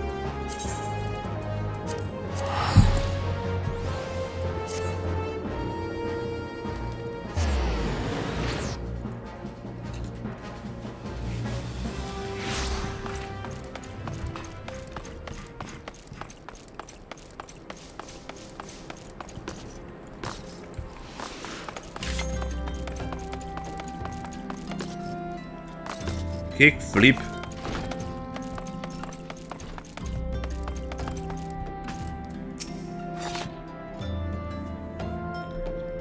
A messenger from the Twin Adder came to the Waking Sands while you were in Mordona. I wasn't privy to his conversation with the antecedent, but I did see the look on her face when he took his leave. Something is definitely amiss. Could have been that the Ixal have summoned Garuda again, or mayhap Imperial forces have been sighted within the Shroud? Well, whatever it may be, it's absolutely certain it's nothing you can't handle. Now go and ask the antecedent if there's anything you can do.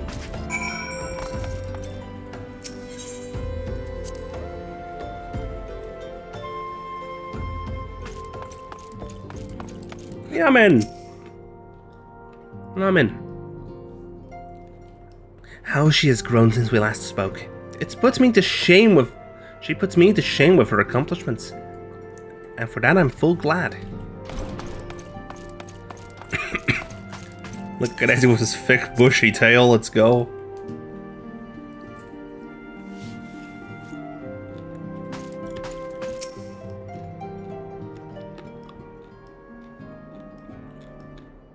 I knew this day would come, yet I prayed it would not come so soon. We have reason to believe that another primal, or an entity resembling one, has been summoned in Gridania. Not a fucking again. Oh, hi there. Thine arrival is customarily timely, Kinesi. The etheric waves leave little room for doubt. Thy talents will be needed ere long. If there be truth in my suspicions, 'tis a familiar foe we face. The one quite unlike the lady of the Vortex. We dare not draw conclusions without evidence, but Urianger says the readings bear a strong resemblance to ones we observed more than 5 years ago. Though I had hoped that the Moguls guard beyond such follies. Suffice to say, this disturbance warrants a full investigation. Thy presence have been requested by Commander Hulot. He waiteth thee at the Adder's Nest. Pray hasten to Gridania, Kinesi. Ida and Papalino will rendezvous with you there. May you walk in the light of the crystal. The light of the crystal. Let's go.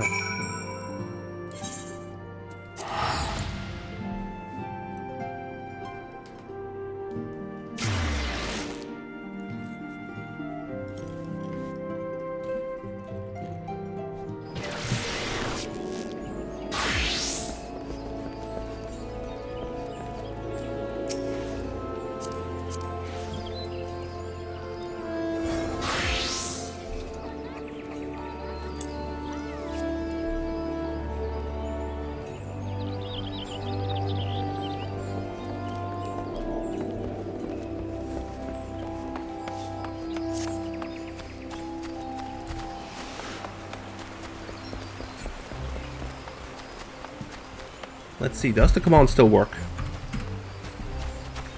Yes, it does.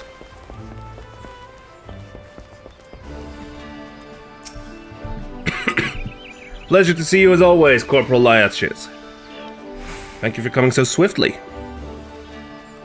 I would think of no one more qualified to. But we're getting ahead of ourselves. Allow me to explain.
And wabam.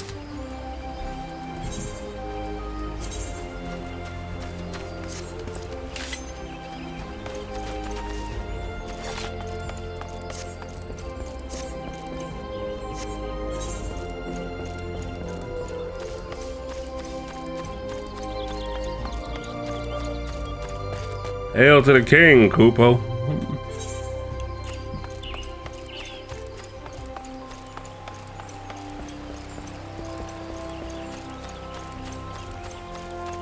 Oh look, there's even...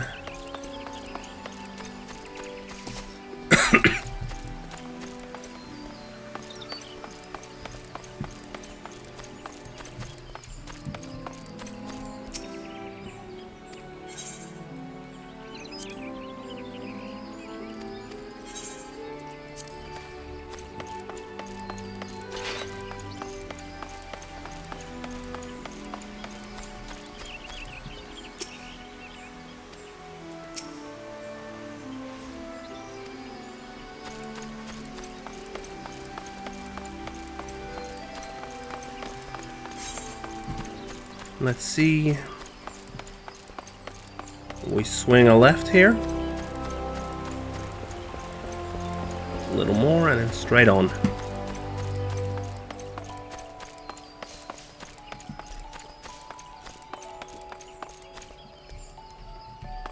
Oh, over the...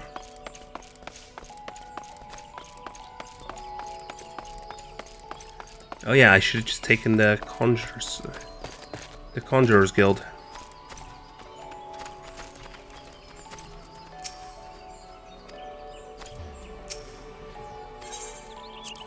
Let's go.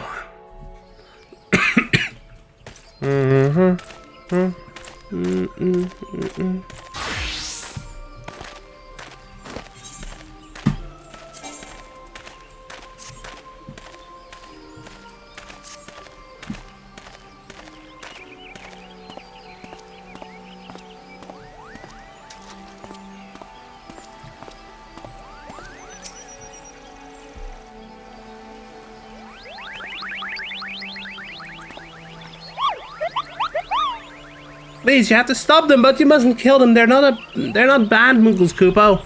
They're just misguided. A gentle, no, firm thrashing is in order, yes, but no. Calm yourself, Kupla Cop.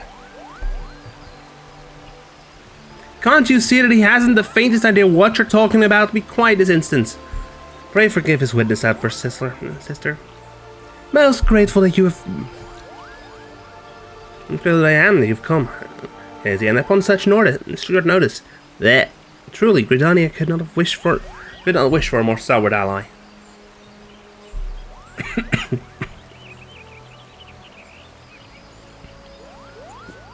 But you are doubtless eager to know wherefore we summoned you.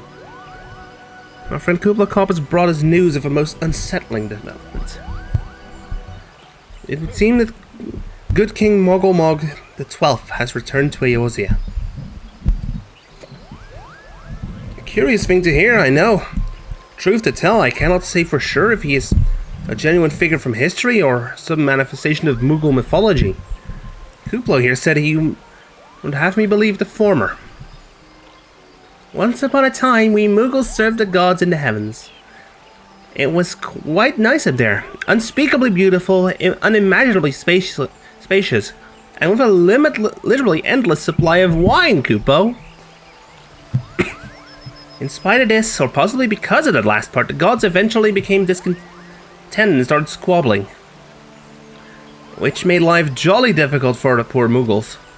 So good King Mogulmog the 12th, may his glorious name live forever, decreed that the time had come for us to leave Kupo.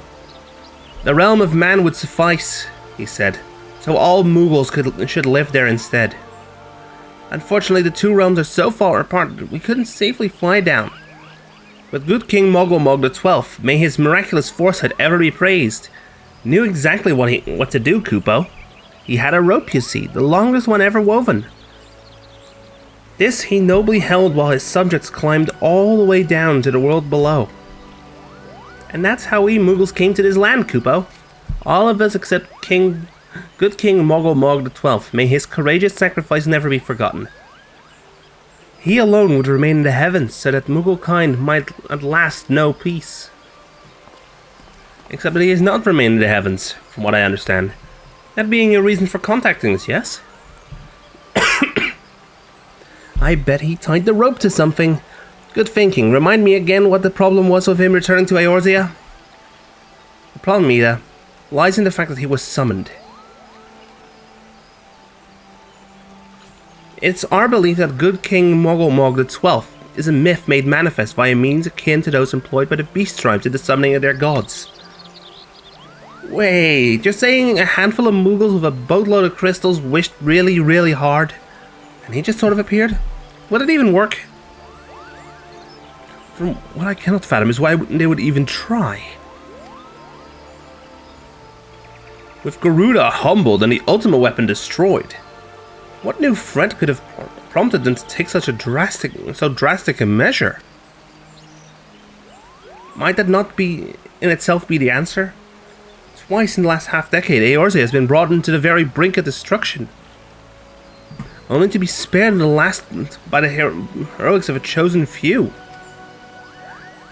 To you, who braved those tempests and survived by virtue of your own strength, this latest period of peace will doubtless seem a welcome respite.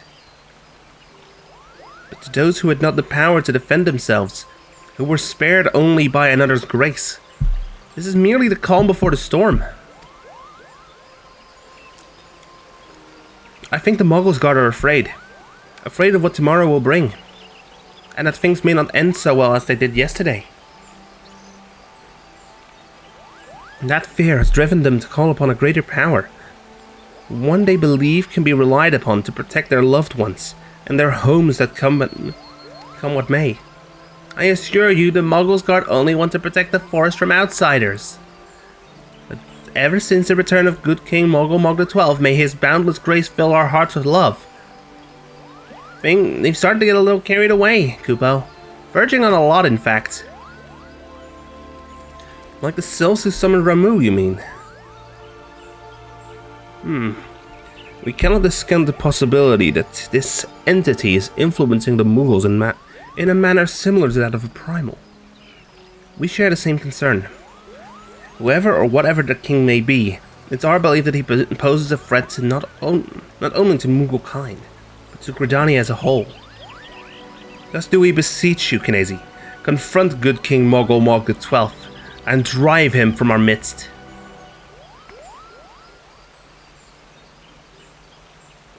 Humbly, I do thank you.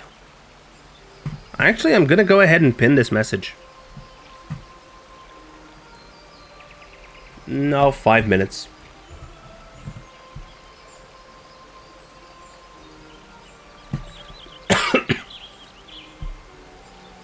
The sanctuary of the Moggles Guard and their liege lord is concealed by magical wards. Brother Isumiyan at the Conjurers Guild will doubtless be able to offer insight on how they might be dispelled. Pray seek his counsel ere you proceed any further. Oh, look.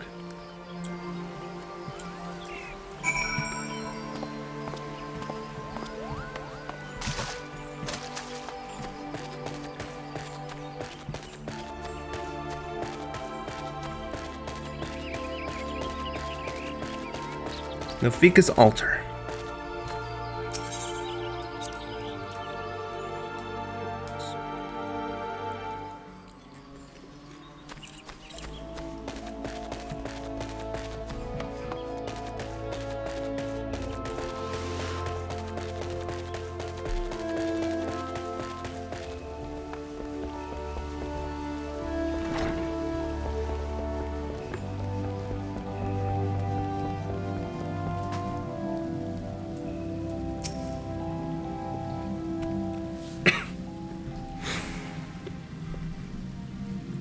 Welcome, Kinesi. Welcome.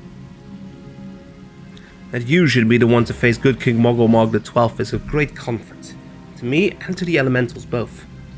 As I am sure you know, the Muggles are not by their nature a warlike race. Yet should the king be suffered to remain, it's like that his influence will bring about a change in them. Thus does it behoove us to defeat him quickly, before any lasting damage is done. Make whatever preparations you deem necessary and inform me when you are ready to seek the king. Put it on 12. On 120%.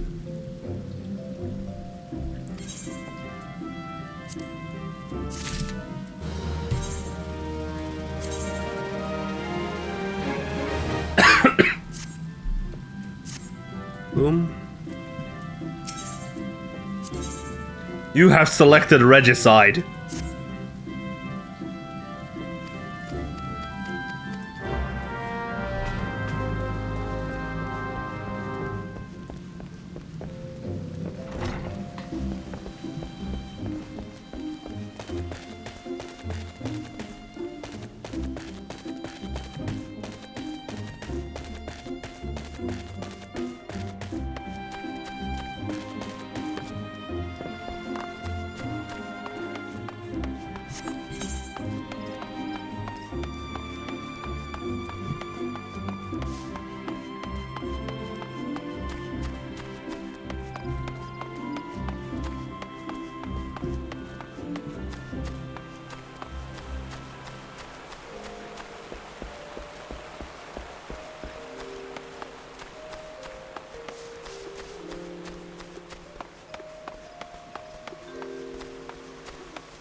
Happy New Year.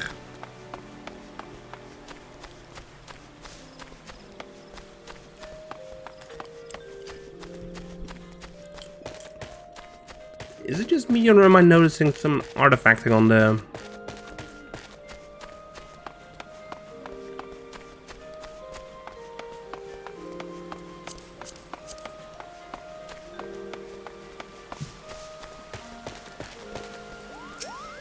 What is this?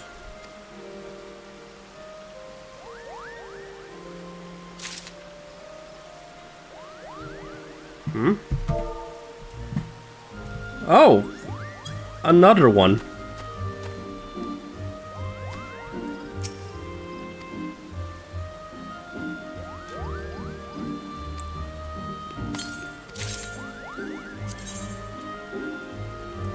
A fat chocobo head, let's go. This is the fun one.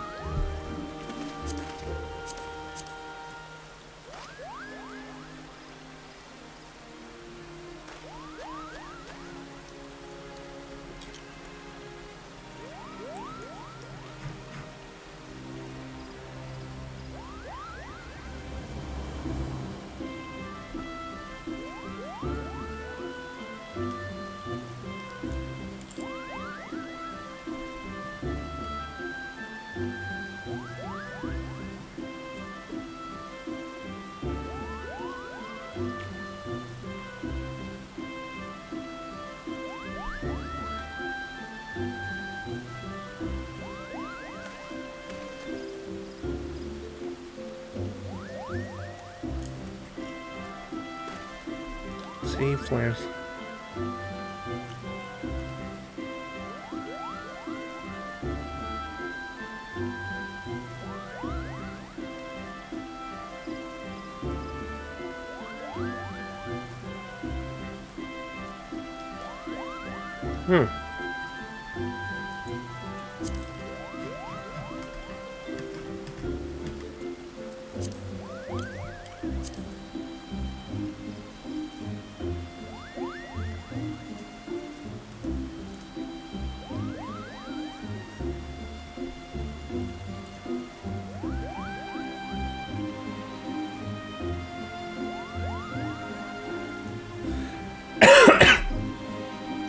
Yeah.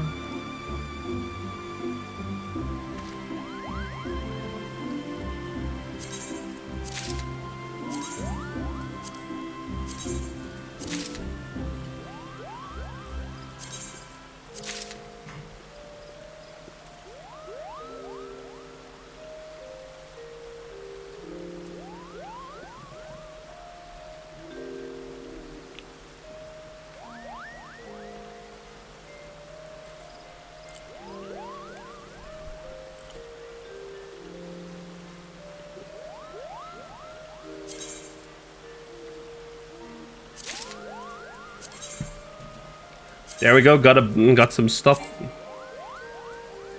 Nothing.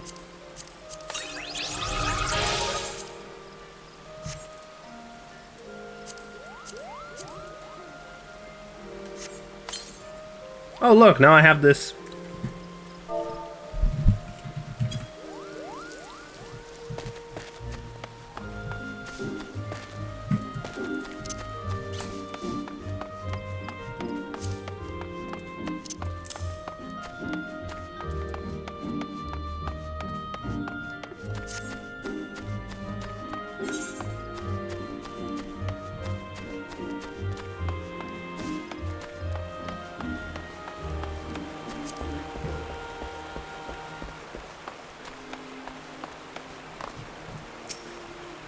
You forget I said everything, my mistake.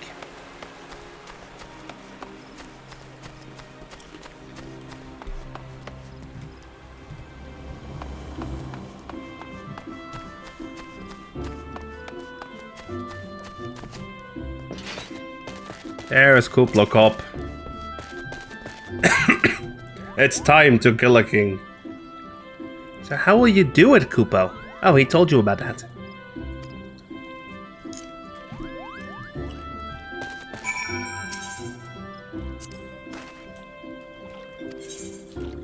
Let's go.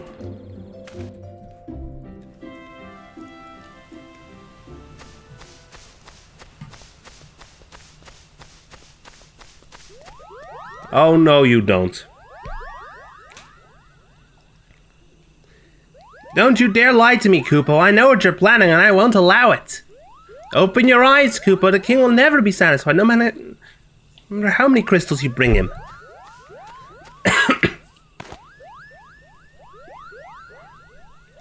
We offered you a choice. And this is how you repay us by consorting with this Mikote? Imperials, Gridanians, Sylphs. You're no different from the rest of them. Actually, you're worse, Koopo. Traitor to his kin's Muggles. He plots treason against the crown.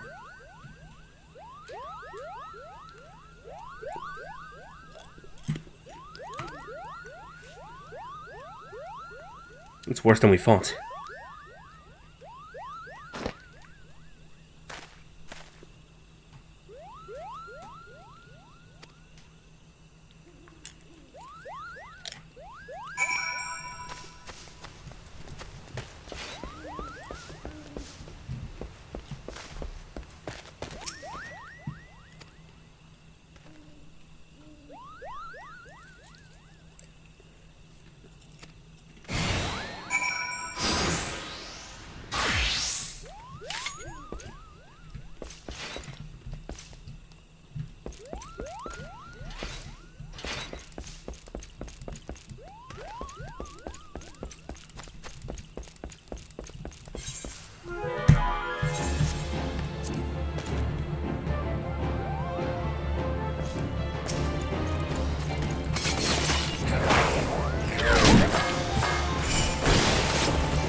Let's see here.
Oh!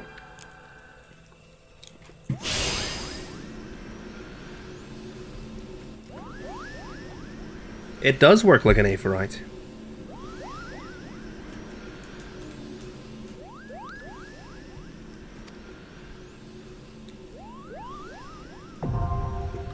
Foreign March. Hard. It's now accessible. Okay.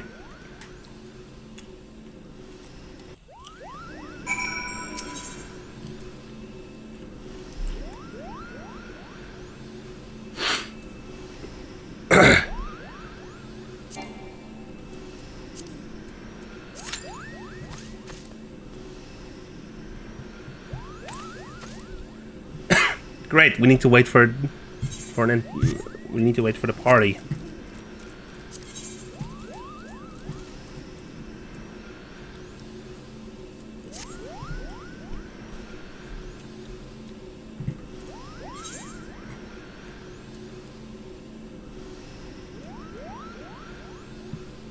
Great, we got a party up with some NPCs, with some actual players.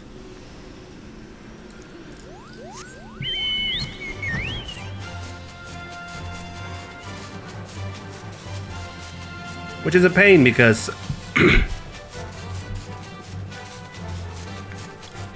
as you can see, the average wait time is marked as 18 minutes.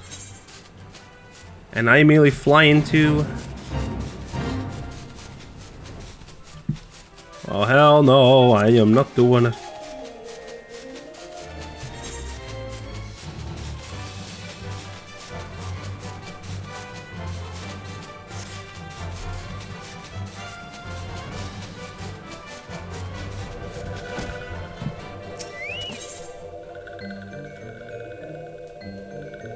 Good grief.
And summon a chocobo.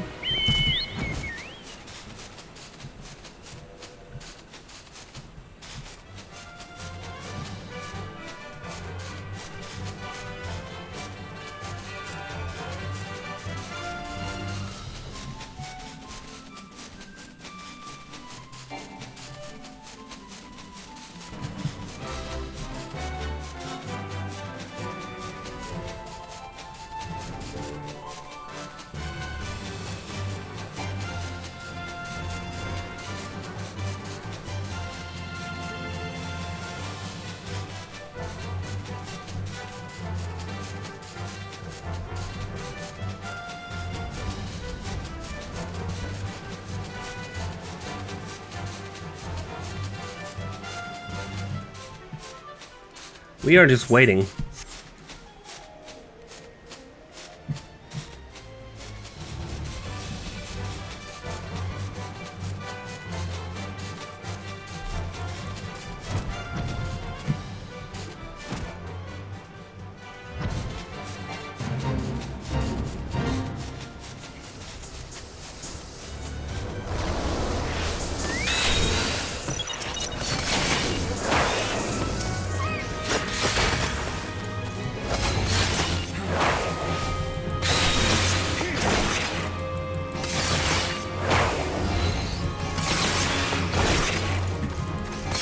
Here I am, just doing this.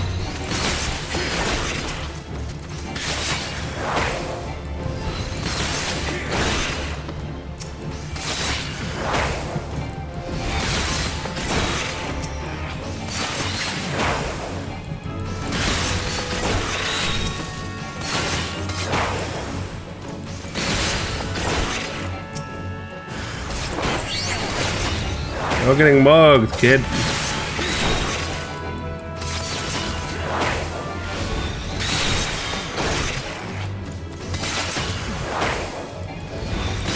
No, you're getting mugged.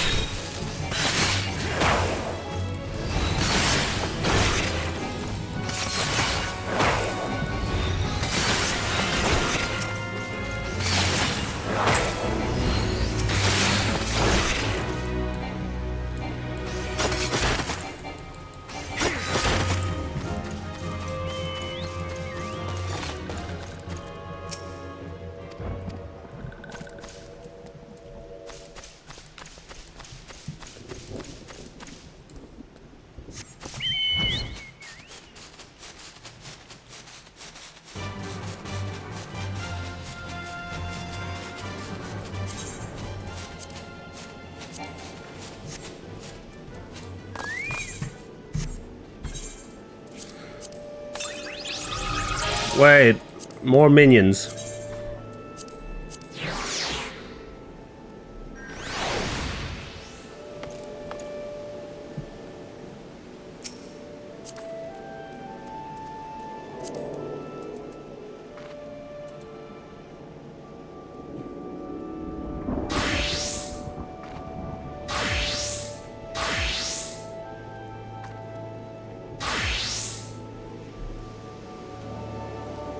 Well, forgive me, for I am weak.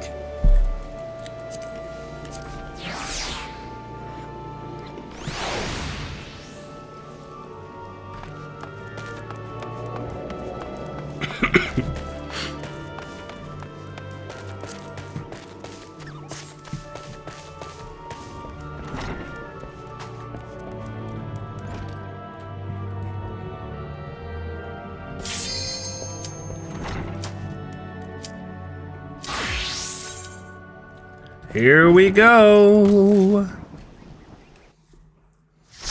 A light party. A full party.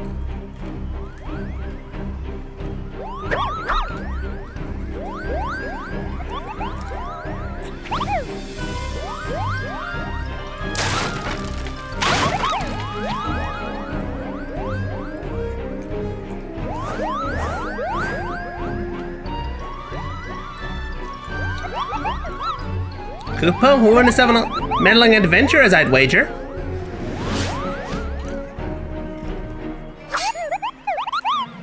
Muggle's got swords! Defend the king, Koopa!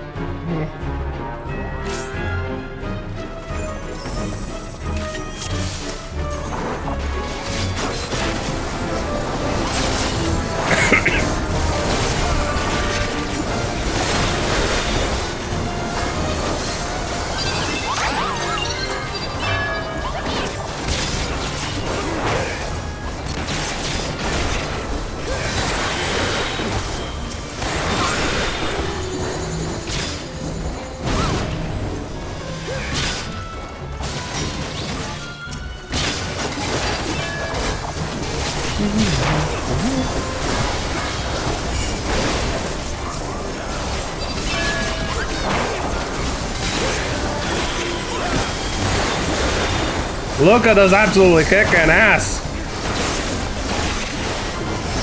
Mongol Daylight Night Fever. Saturday Night Fever, let's go.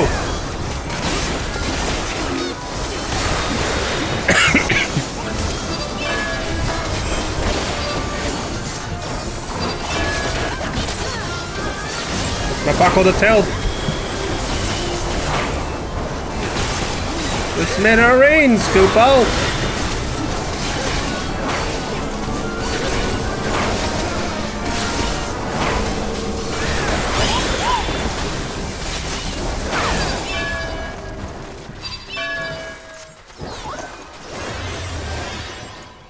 Oh. Hail to the king, Kupo!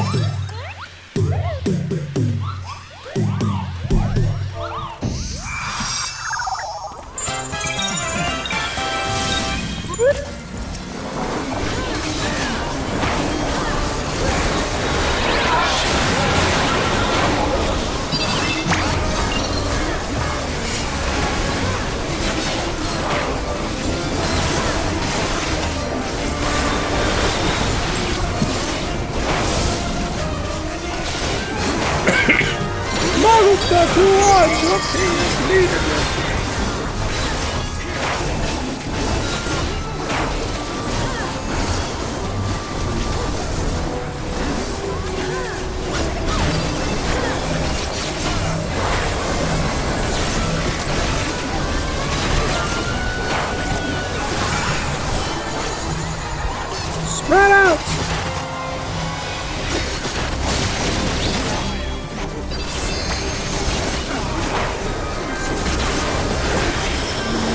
It's a loud game, that's for sure. Okay, here we go.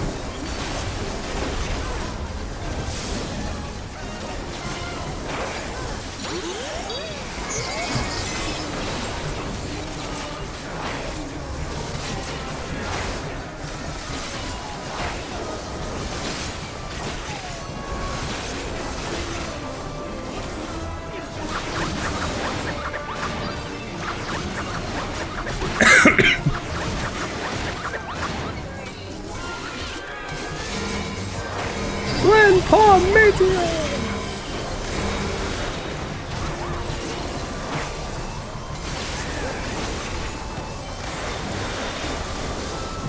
Come holy!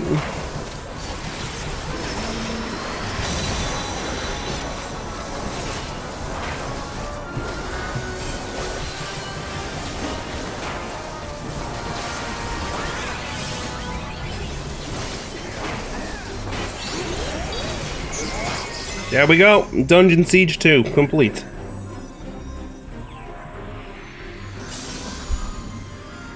He's been defeated.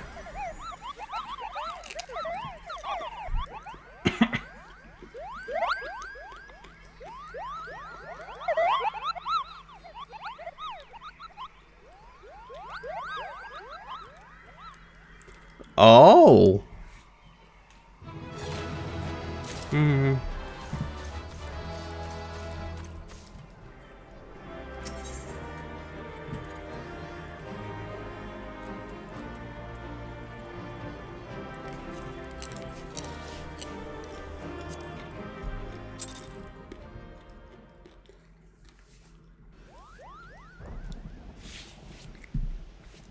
You did it, Kupo, you did it! Good King Mogul Mog the 12th, may his mighty soul rest in peace, is no more!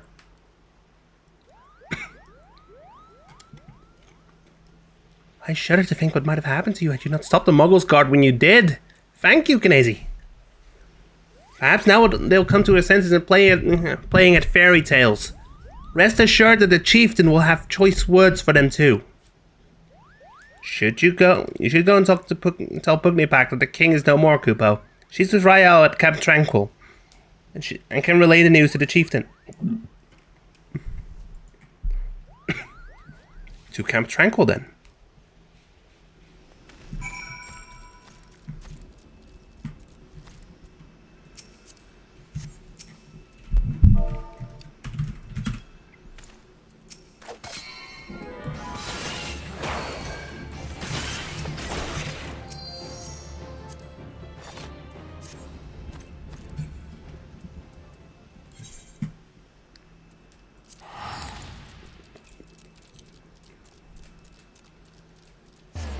And to the camp.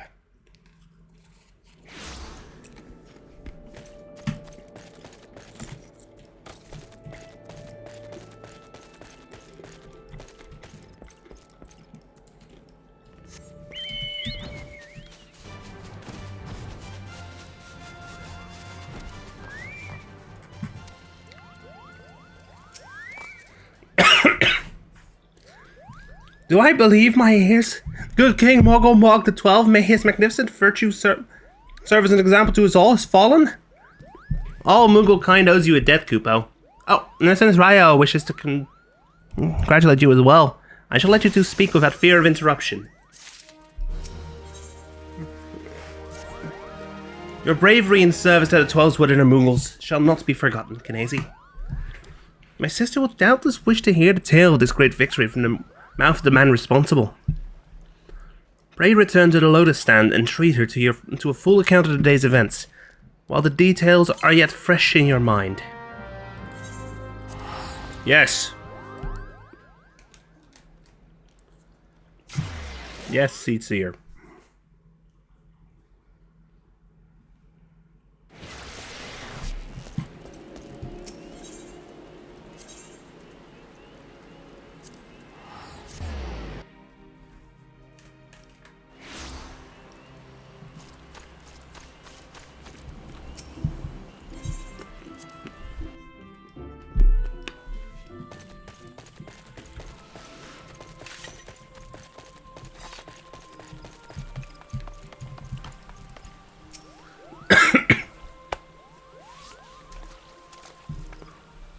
Kicked his ass. Kinesi, you are returned to us unharmed and victorious. Thus I have 2 reasons to be glad. Yet many questions remain unanswered. If you would be so kind as to oblige me, I would fain hear all that occurred in Foremarch.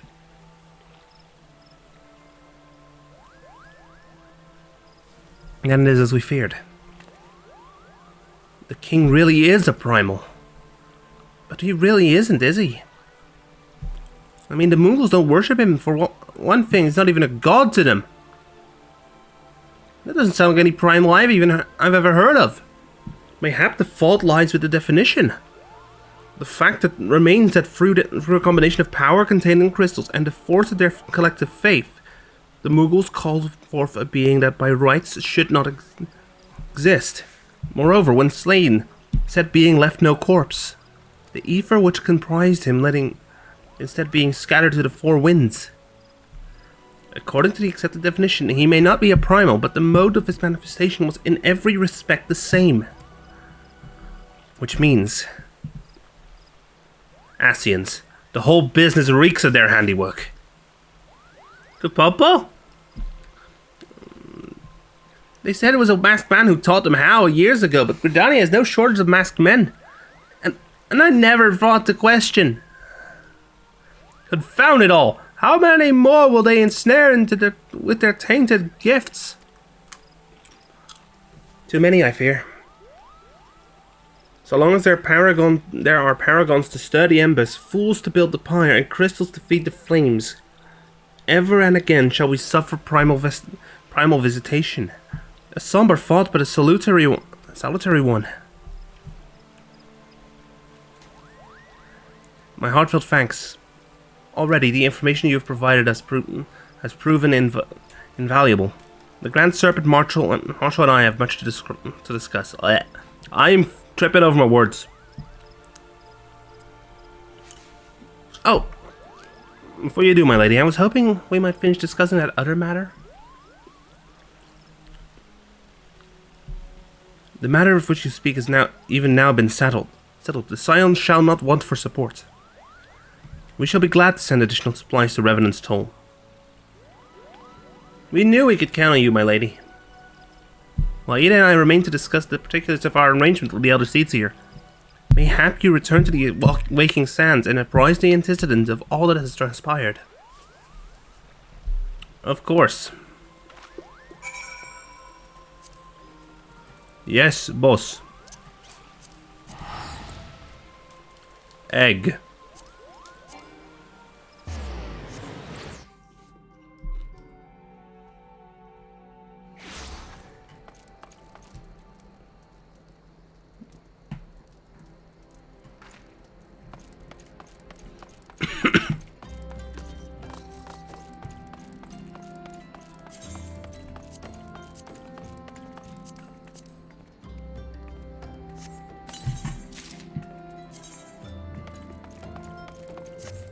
Mortal Mog knives.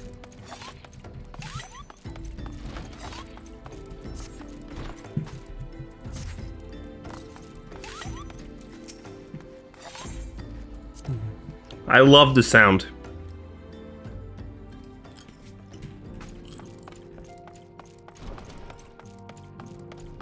Mortal Mog Knives. Let's finish this quest and then we'll wrap up the stream.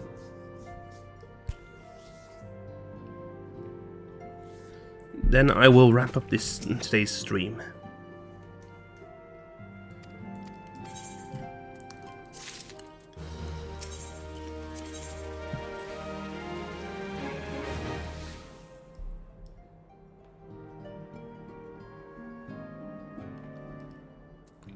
Actually, let's do one more.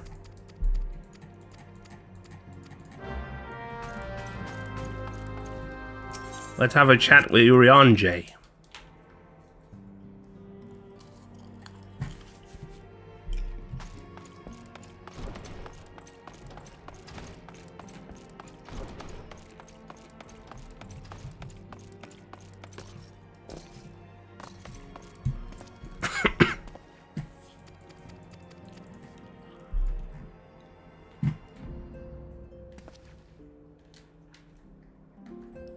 Be not offended, Kennedy. Thy conduct hath ever been beyond reproach. Despite thy surpassing strength, all thy many victories, thou hast never been so convinced of thine own greatness as to imagine thyself above the failings of thy forebears. Mayhap it's the echo which opens thine eyes to the lessons of history. Would that the same be said of...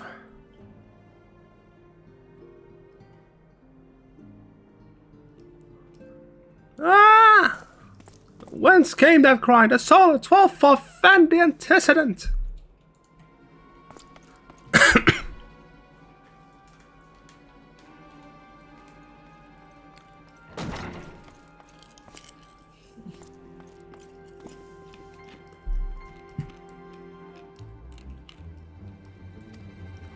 You must...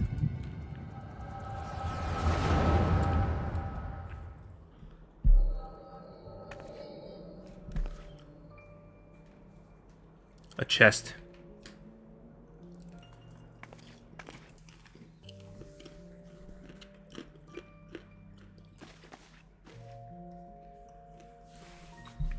Would you have done the same? Luisa Levelia was a remarkable man, wise beyond mortal measure. Would that I had met him prior to its passing.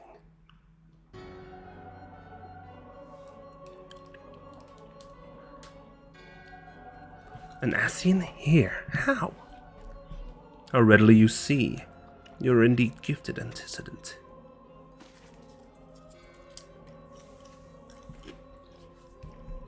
You are not like the others, your robes.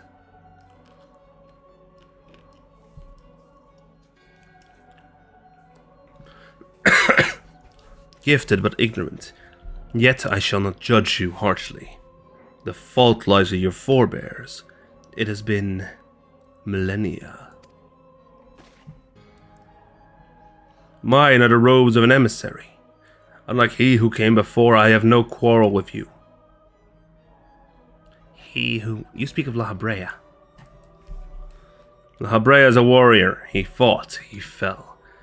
He may yet learn from his mistakes. And he is still... Come. I only confirm that which you already knew. There is no cessation, no oblivion, only expulsion. You, what are...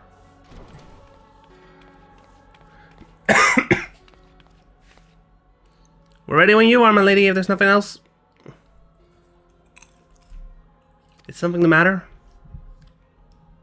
She doesn't see him. I feel the same way. After everything's happened here, it feels strange to leave. I'm sure we'll soon get used to Revenant's toll. Then I'll let you say your goodbyes. Take as long as you like, my lady. We shall depart when you're ready.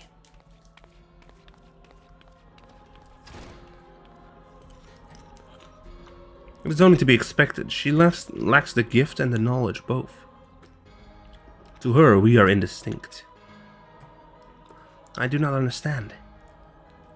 Shadowless, fleshless, formless. What truth is there in each tale is diluted by time and telling.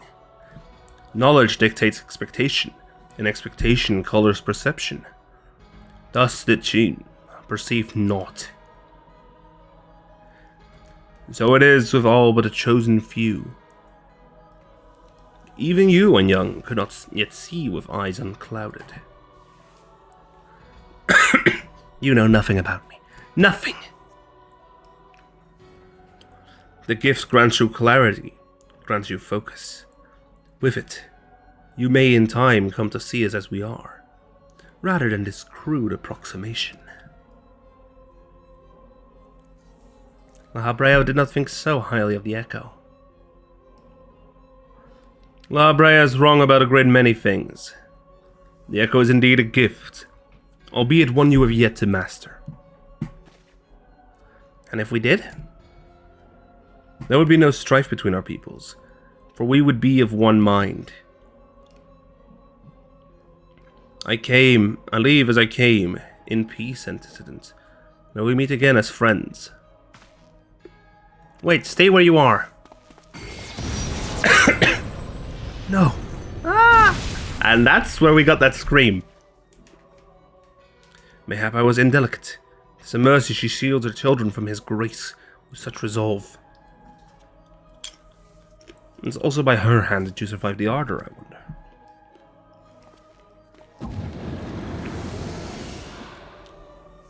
And that's when we come barging in.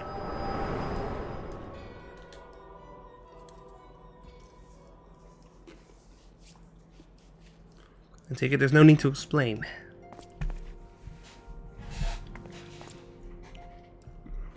Save your concern, he did me no lasting harm. Whatever his intention was, it was not to kill. Hi there, you two.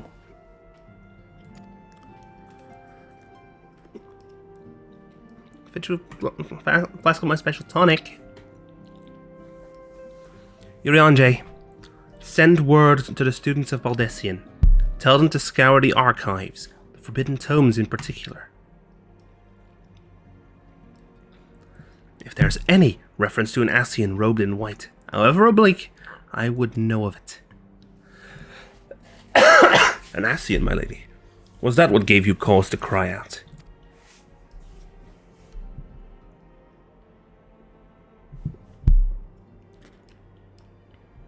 I did but moments ago glimpse a figure clad in white set forth from the Ascians. From the Vikings' lands, yet Ascians are wont to employ teleportation magics. Why would one be so brazen? I know not and care not. Find him, Gnazy. Turn every stone in Vesper Bay if you have to.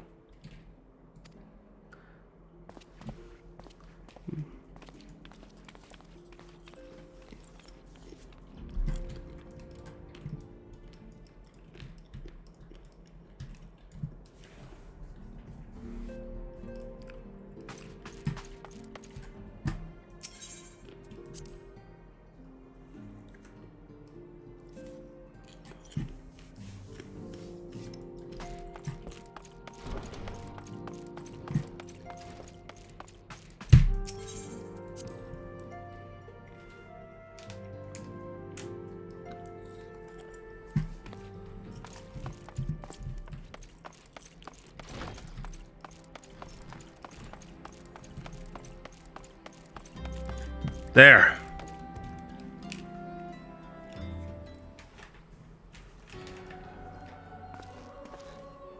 I am told that you are the warrior of light, but I would know for myself. I shall walk north and you may choose to follow.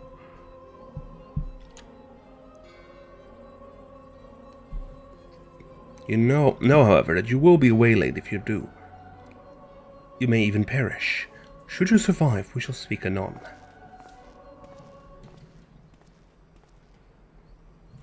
Time to chase. Yep, there's the...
Hostile action.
There we go.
Now, speak.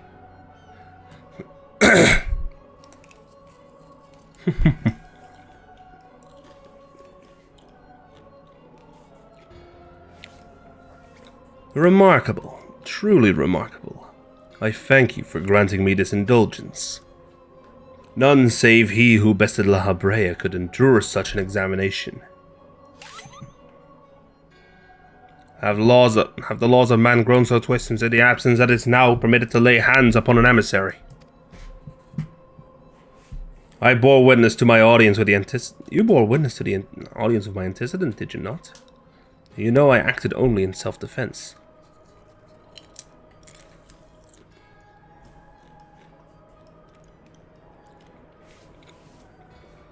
I realize the same cannot be said of La Habrea. Even amongst his brethren, he is considered unique. Nevertheless, I cannot wholly condemn his misdeeds, for through them have we discovered you. One so strong in the gift he could cast us out. Your mother favors you still.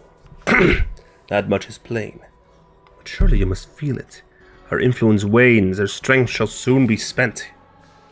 These lands, these people, this world, all shall soon change. As it was, so shall it be again. As it should always have been. Doubt my claims and question my motives if you will. Only believe me when I say this. I am Elidibus, emissary, bearer of the word of the one true God. We shall meet again.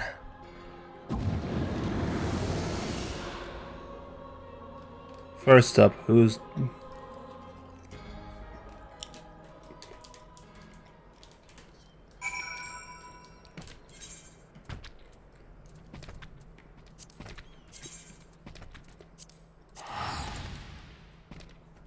For some reason I have 3 files of Fantasia.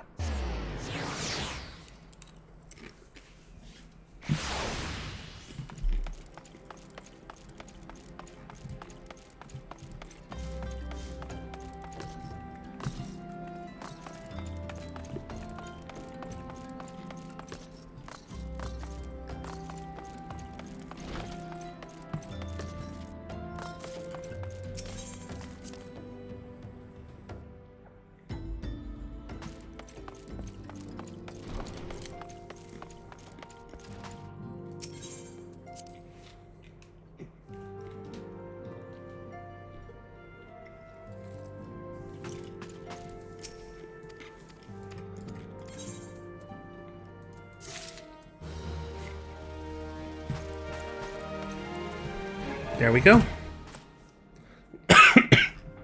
Let's sit down. Next quest is gonna be build on the stone.